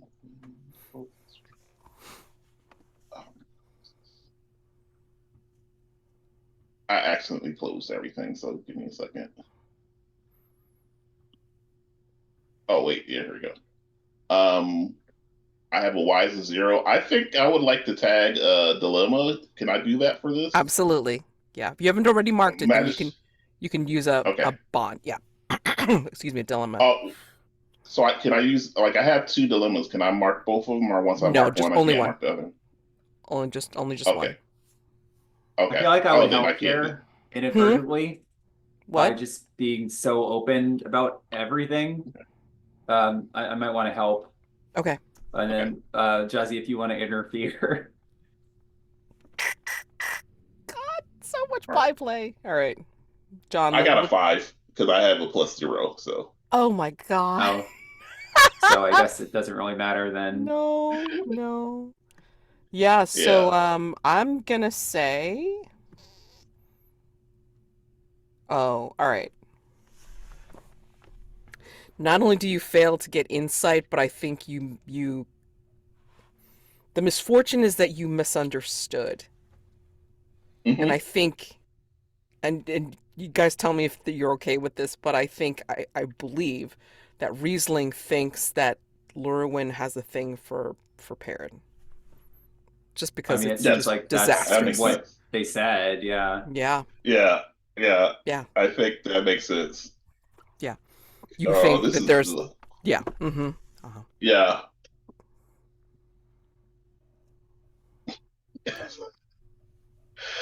Awesome. Damn. Yes. I know what I might say Oh, before I leave. I'm just trying to figure out a way to. Well, go ahead. and if you haven't already done so, Jonn, make sure you mark XP for that 5 and for the other 5 that you did. Thank God. Mhm. Oh man. Okay, I marked that Any one. fail? Oh Yeah. man. Fail forward. I'm trying. Oh, Yeah, I'm I trying would. to figure out how to say this in a way that Riesling misinterprets it, but Llurywenn knows exactly what I mean.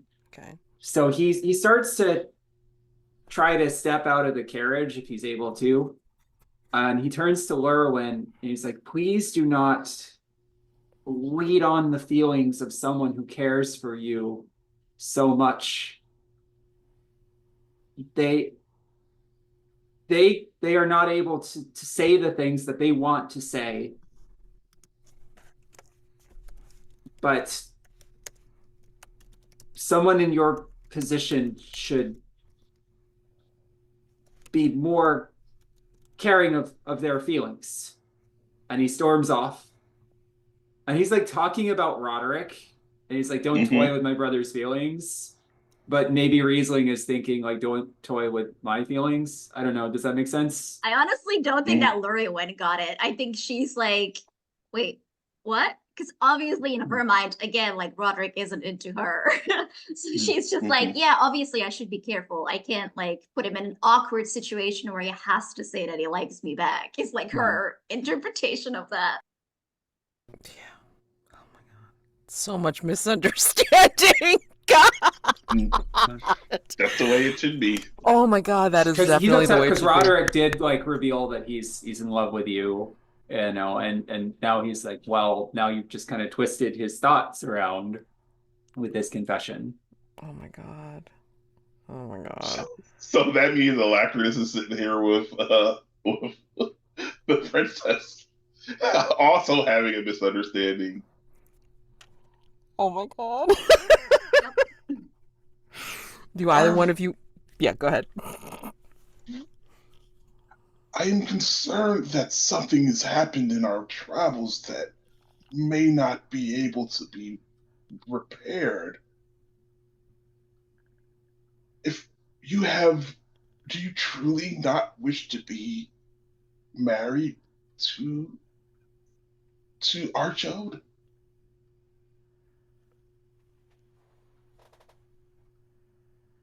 See, the thing is, Llurywenn doesn't trust Alacritus because Fine. Garrison specifically told me Yes. not to trust you, and now you're angling to not make this marriage happen, and we just got attacked.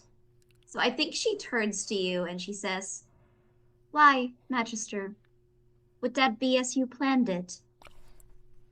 Oh. Nothing, nothing at all has been how I planned it. Not since I, not since I joined this journey here. I've been betrayed by an apprentice I just gained. I'm trying to see that you are you were ushered safely to the spot where you were to be married, and all I've seemed to do is be accused of doing something, some ulterior motives, when all I've been doing is trying to establish a marriage between your two kingdoms for peace, and that seems not to be enough for anyone. Is that not what he almost says humans? That's not what humans need. It's not what isn't that not what we all desire? I'm afraid it's not that it's not enough, Magister. It's that peace is too much. And you must forgive me. Normally, Magisters don't truly take offense to being implied that they have ulterior motives. Is that not what they always have? If I had an ulterior motive, I'd just tell you. I'm not hiding that I have secrets. I'm just not. I don't appreciate being accused as if I'm hiding it for some nefarious reason. Everything I'm doing is for the good of you and your people. That is what I, Alacritus, wish is for what's best for you all. You misunderstand, Magister. I'm not accusing you of anything. I was trying to give you an opening to be as forthcoming as you claim to be.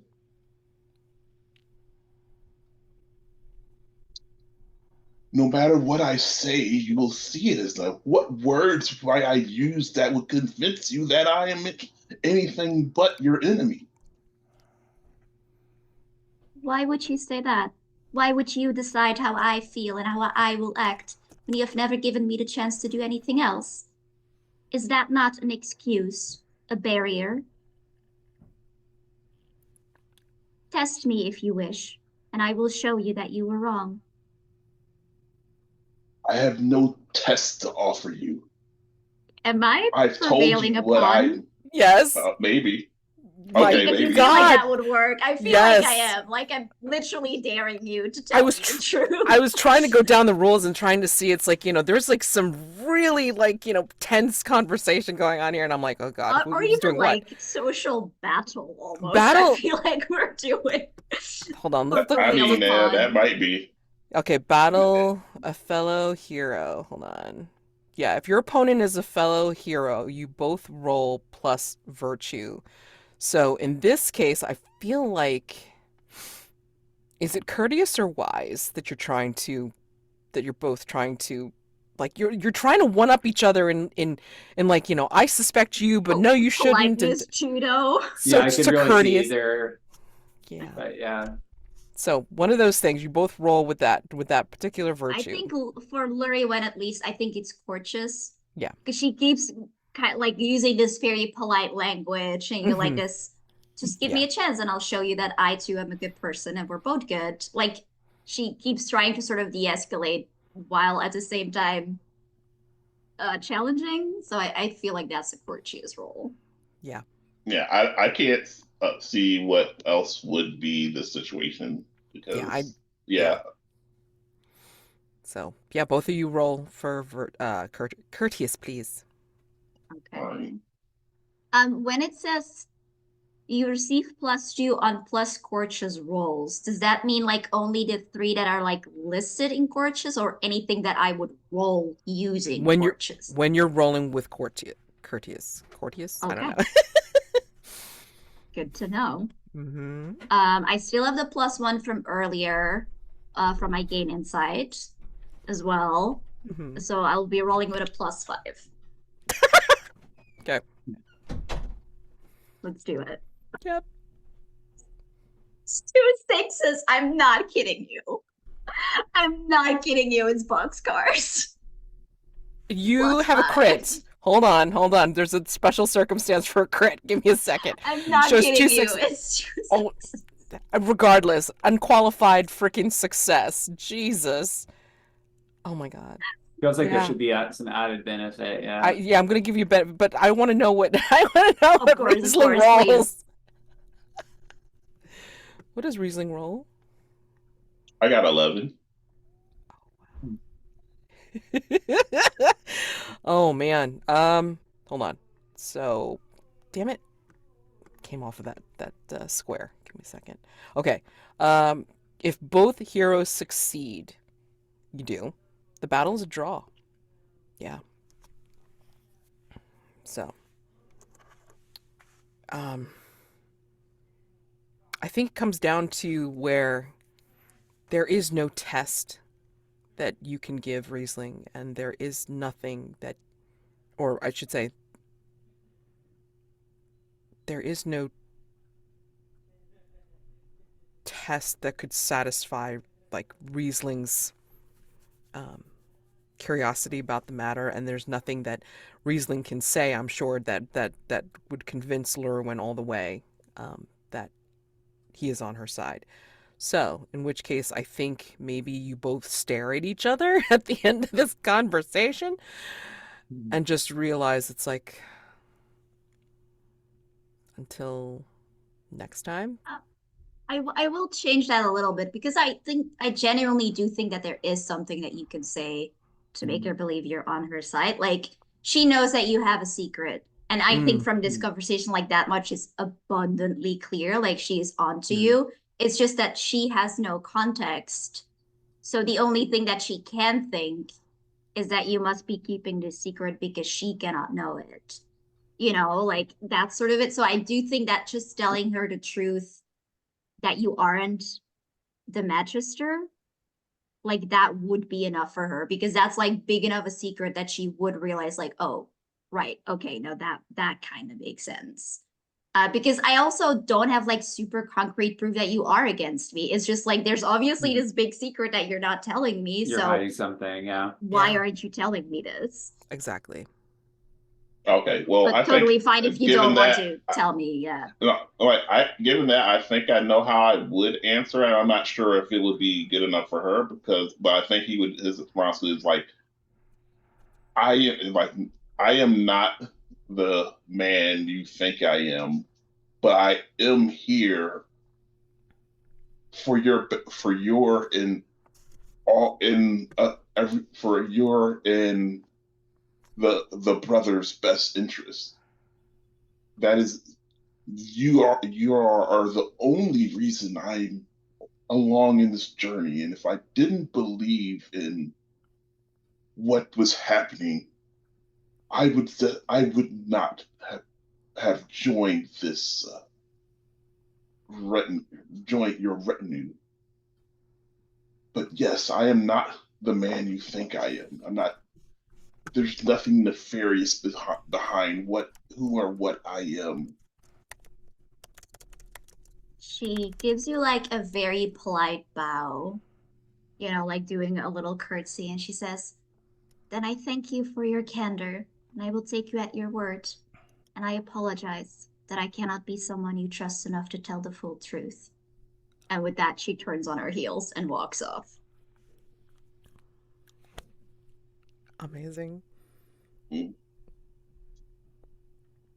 We're gonna have to leave out there. Yeah, I think that would be an endure heartbreak, but I think we may leave off there because I think rolling at the end might not be worth it. Yeah. Oh my god.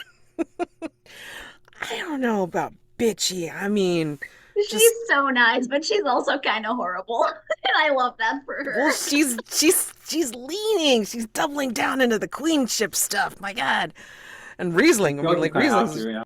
Oh my gosh. Anyway, so end of session stuff. Remind me to put into the chat for Noctua to just do the end of session stuff, as well as to label any stars and wishes if she wants to. But yeah, for end of session stuff, remember, if you have done any enduring heartbreak or you have battled, definitely get a point of XP. Anything that you've marked for your dilemmas, please unmark them so that you've kind of cleared that. Update your bonds as necessary. If they still remain the same, no problem. But if you feel that like something's changed, please remove them, update them. And then I had to update mine. Yes. I'll update Yeah, I mine did too, too. but I'm not sure into what. Oh man, this is great. Woo! And then of course this is your opportunity to rewrite your dilemmas. Which you will also have an opportunity I'm gonna in the beginning. think about it, but I'm letting go of the one about Alacritus because I think that she did mean what she said. Like it's good enough for her that you were like earnest with her and told her as much as you did. So I will let go of that. I just don't know which one I'm gonna put instead. Right. Yeah. My God. Maybe something like I know Alacritus and Perin heard my secret and I need to keep them quiet about it or something. I don't know. Like that one seems like You're gonna have to work real hard because he's going straight to Roderick. Oh my yeah, God. of course he is. Of course he is. Nice. That was the plan. Oh, I'm so like, excited. I'm so Just excited. like fully unhinged. There's like an unexplained twig in his hair. Goes like Roderick. She likes you. Oh my Yeah, God. basically. Oh God. Okay. So having done all that stuff, stars and wishes. Oh man. I'll go last this time. I usually go first. So. Yeah. In which case, I'll go first. Stars, stars, stars for all the fun stuff that happened this session. I don't remember laughing this hard like in any other session of the game. Just because, like, it's just so much opportunity for misunderstandings, so much opportunity for people to have like immense heartbreak, social conflict, distress, all this kind of stuff. I mean, of course, like the whole weird imbalance of unfulfilled destiny and such. It's kind of always kind of doesn't quite fit sometimes in the circumstance, but I think more people would be marking destiny doing some of the things that marking destiny does. But maybe I haven't given you guys enough of an opportunity to take advantage of that. Who knows? I mean, like, you know, but I feel if you go harder with misfortunes, maybe, then we would want to market more. If that that's makes sense. true. That's true. Yeah. I mean, I'm just yeah. very much a like a thinker of circumstance, like where it fits. I mean, like, you know, I don't want to make it so hard that it's like, you know, it's too gory or it's like, you know, it's and on the other hand, inconvenient. I think we're as a group really excited about complications too. So other groups might be like, no, I don't want that person to have overheard it. It's like, Yeah, no, I exactly. love that. Bring that Right. on. So You're that's like, the other absolutely, side of yeah. it. Okay. All right. Well, I mean, like you guys are just like, come on, give it to me, kind of thing. I do offer it, so I mean, it's like it's not like it's not there. Yes. It's just you guys don't. You want to have the drama, When which you're is great. rolling trying to get snake I eyes, mean, it makes it hard to. Well, I mean, like, you know, mechanically you do get XP for it, so I understand the desire Right. to fail forward. I get that completely. So, again, wonderful leaning in, wonderful doubling down. I mean, like, all of the things that happened, like, you know, seemed very much in keeping with each of the characters and, you know, the ability to do all these battle moves, endure heartbreak. My God, you guys are, like, XPing all over the damn place. So take advantage of it while you can.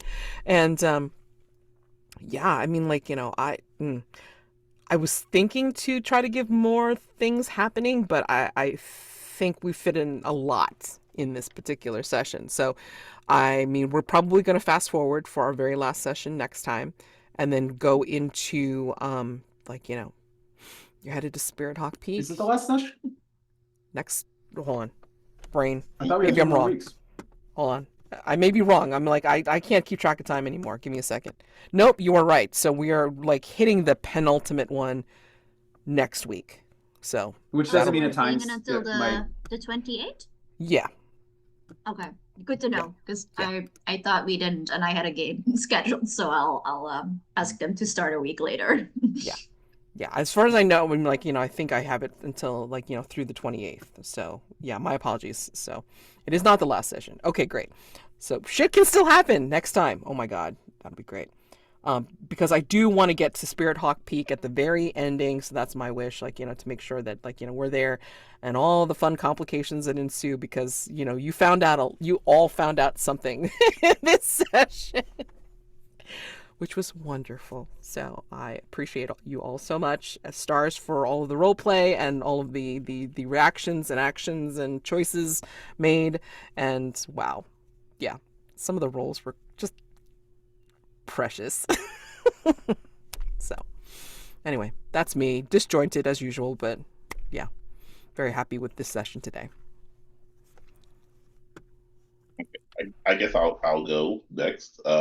Yeah, a lot was going on this session. It was wild. Like somehow it came off like Perin was getting baked with Alacritus in the wagon, the same wagon that Perin and Llurywenn had like a heart to heart, which was completely misconstrued. So it's just like a lot of confusion happened in this confession booth of a wagon. And so I loved all of that. Uh, yeah, getting to see Roderick fighting a whole entire army of dudes was like, yeah, I was looking forward to the champion to just like cut loose, literally. So that was cool. It was just like I knew something was going to happen with Xena, and I was just like, oh man, this is going to just wreck Riesling because he's like it's like his desire to keep his own secret is ruining everything while he's trying, but he's keeping the secret because he's out of fear that if he reveals it, it will undermine everything. He's seeing Alacritus' legacy fall apart in front of him, and then he just sees Perrin hands him back the book, and he's seeing like something that was like a Perrin giving up on what could be part of his legacy, and it's like he's just watching all the things fall apart around him, and still feel like it's like only Magister Alacritus can solve this. Riesling can't solve this. So if to reveal himself would just mean he can't resolve this. He has to be Alacritus because only that individual can actually fix all the damage that's happening, and it's just very painful for so I just like this seeing everyone's reactions and what they're doing around them. It just went great, and so having that chance to snap when he sees Xena was like, that was a star. Man, Princess Llurywen's speech when she loses her temper, and this is like a couple of times, and there was like some really good monologues. I was just like, oh, they're amazing. Oh, but and I think she had a good one with almost every character. I feel like, and I love that, and so yeah, and of course, and then like the awkwardness that's always when she interacts with Roderick is amazing. I love that. She had a really good speech for Perrin after Perrin's faith fails him, and I think y'all, and then had another one for uh for for Alacritus / Riesling, and he just is like. He's like literally just clinging to like this secret is the one, like him being able to be Alacritus is the sole thing, and he's at this point he's clinging to and getting this speech and feeling like destroyed by it, and still not being completely willing to say it because he's like clinging to like this is the last, like that secret is his last gasp of making this all work out. Is this so?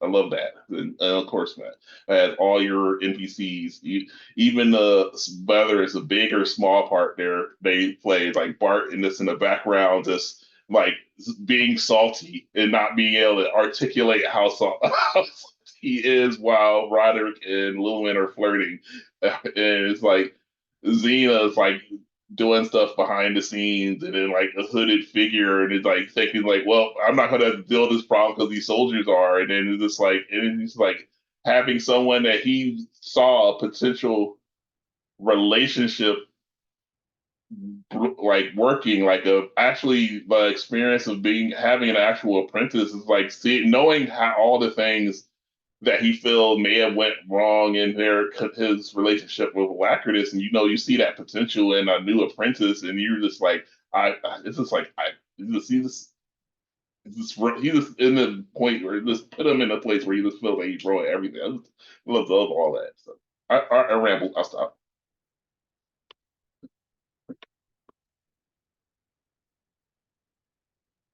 Yeah, I can go. For stars, yeah, I thought I really loved Brother Parents, like how you brought in the faith with like the vials. That was really cool. And then sort of this like being so not single-minded, but like having so much reliance on his faith, with which like has sort of been this reoccurring thing, like the arc, the theme of it all, like not realizing when it isn't working.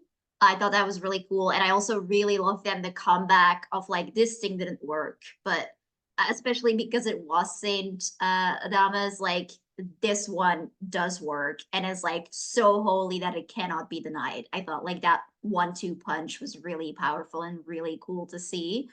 Um I love the threat of Perin like unwittingly causing people like all this mental distress and like all this heartbreak. Like it's so funny to me.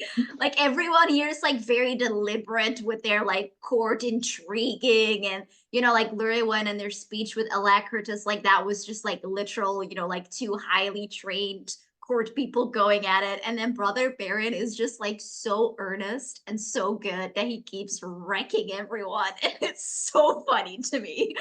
But I thought, yeah, that was like the perfect way to do it. Because originally I was like, oh, I want Llurywenn to confess her love for Roderick to Baron like one way or another, because I thought that was really funny with like the bonds that we had.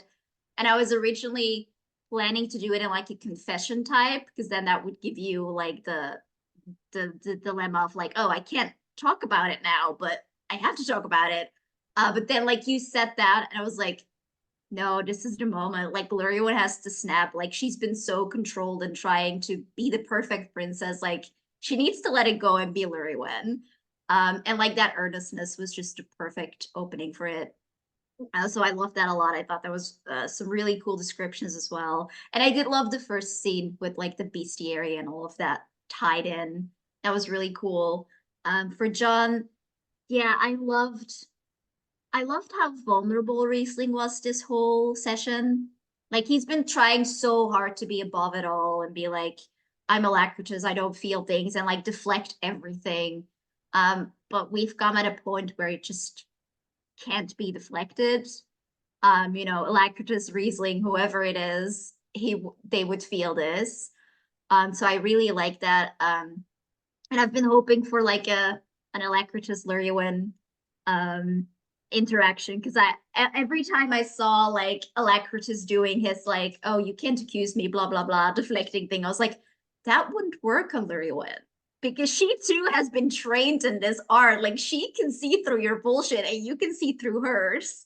And I thought like the scene that we had was a really cool sort of exploration of that, because I felt like on both sides they kind of kept de-escalating while challenging, and I thought that was a really cool way to see these two who have been so trained like go against each other, and sort of like both with very noble intentions, which is very nice to see. So that was really fun.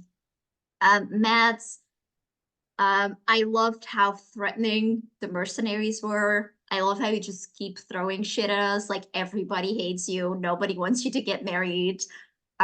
Which also set up like the Llurywenn speech, because this whole time I was like, imagine how much it would suck to see all these people die so you can do something that you don't want to do.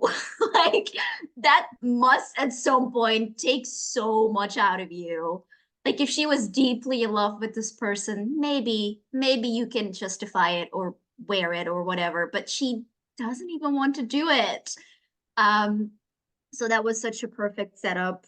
I loved the Xena reveal, like it was perfectly foreshadowed. We saw it coming and it still hurt me where I live. Wishes, yeah, I want to see the Spirit Hawk connection. Like I think maybe next session is sort of where we can start piecing it together. Like, oh, it's not only about the marriage. There's a lot more going on. I think we have a lot of pieces now.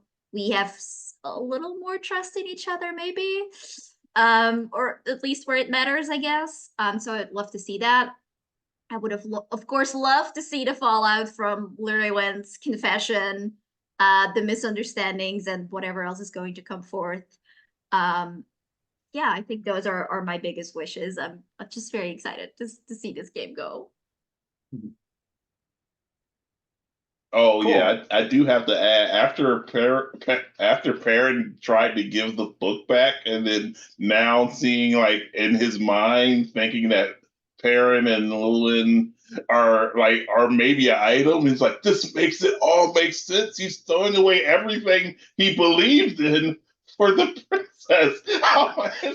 I just imagine it all comes That's so back together. It's funny. like it all makes sense to him now. Yeah. It's like it's killing him. I mean, the comedy of errors is just rife. Yeah, we My hit God. that It's so note funny very too, hard this because time. when I said it originally, like I'm not actually a native English speaker, so to me, like in my language, that there isn't any ambiguity there what she meant.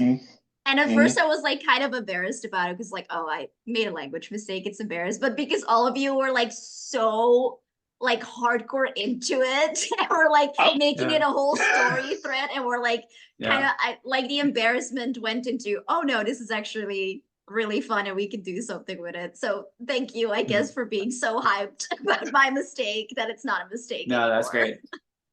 It's great. Sorry, I didn't realize that, but it's like what I heard is like the person near me is like I just immediately like the closest person to you is Perrin. It's just Right. like, That's immediately where my head went, and I'm like, Yeah. wait, what just happened? That's such a sitcom moment. Yeah. right? Yeah, it's like it makes sense, but Mhm, if you're mhm. not, if you're like from the outside looking in, and you hear it, you take it at face value. Like I can see why Perrin would have heard it and knew what you meant, but for like Riesling to come in from the outside looking in and catch it, it's like he just takes it at face value. Your words mean exactly what you said, and this is like, oh, Yeah, no! again, that's a classic misunderstanding. Yeah. In terms of my stars, like, you know, I definitely loved the confession wagon, you know, of having those two scenes, both with Riesling and Llurywenn. That was great. You know, we wanted to have more PC scenes and have more secrets revealed, and both of those things happened. So that's awesome. I want to give a shout out to an earlier scene we haven't mentioned though, and we got some steamy chivalric romance this time with Roderick and Llurywenn, where it's like, yeah, just ride up on the back of my horse and we can, you know, hold on to my strong chest or whatever, and you know, almost confessions of love. You know, we're getting there. It's gonna come out. So I think we set up that really well for the future. Yeah, and I definitely want to go talk to Roderick and be like, what do you want to do, man? You know, it's not just that you love her, she loves you, you know. So after he's calmed down, he didn't know how to handle that in the situation, but I would like to have another follow-up conversation with Llurywenn about it too. Because, you know, it's love is love, right? You know, he can't not stand in the way of that. So we'll see. Anyways, yeah, it's shocking reveal about the bishop, at least for Perrin. Everybody else knew that. So that was cool, having that complication. Yeah, you know, a lot of secrets that we're having to keep to ourselves too. But yeah, at the end of the game, I want Riesling to be open and proud about being a changeling and everything, and everyone to be open and proud about who they are. You know, that seems like a really nice theme to have to wrap everything up. Other wish is, I don't know, like, you know, we only have 2 episodes remaining, so yeah, we have to probably time skip a little bit near the end, but also there was only 1 day till the peak, so maybe not too much.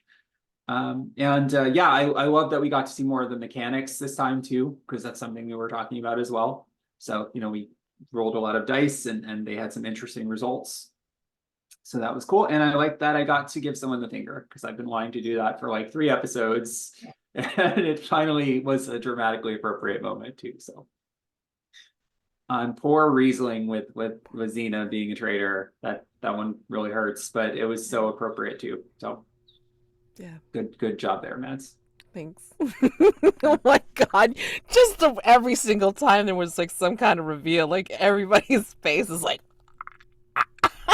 Shocking anime betrayals, one after another. Yeah. That's why I live for the rewatches sometimes, because I'm usually looking into the camera, so I'm talking to you, but then I don't see everybody else's reaction. Reaction, yeah. Oh my god, amazing. You guys did so well today. I mean, that's all I gotta say. I mean, there were some very specific moments that I was just like, oh, that was a genius move, or like, what a great decision, or man, what a mess. And I loved it. So, yeah, I mean, and if anything, out of this session, we got the confession wagon. Oh my God, that was great. Oh, Lord. So I'm looking forward to next session, which will be the penultimate session before we get into the last session whatsoever, where, I mean, my intention is to get you guys to Spirit Hawk Peak, but maybe next session will be where you find out why that is so goddamn important. So, yeah. Alrighty. And, we see just more sharing is caring among the characters, because that's kind of what we need. I think Alacritus Riesling needs some healing and comfort in some way, because that reveal was just devastating. And then of course Perin, it's like, if you're going to talk about that whole bishop thing, I mean, like, I think you're going to need to deal with it before you get to the peak as well. And oh yeah, if I wasn't ashamed before, that's just shocked his whole world. Exactly. So yeah, healing and comfort is going to be the name of the game for the next session, I'm sure. So I'm looking forward to all the scenes. Alrighty, you guys take care. Happy gaming for anything that you're working on this week, and I will see you next time. Alrighty, so thank you. Thanks, Great. Matt.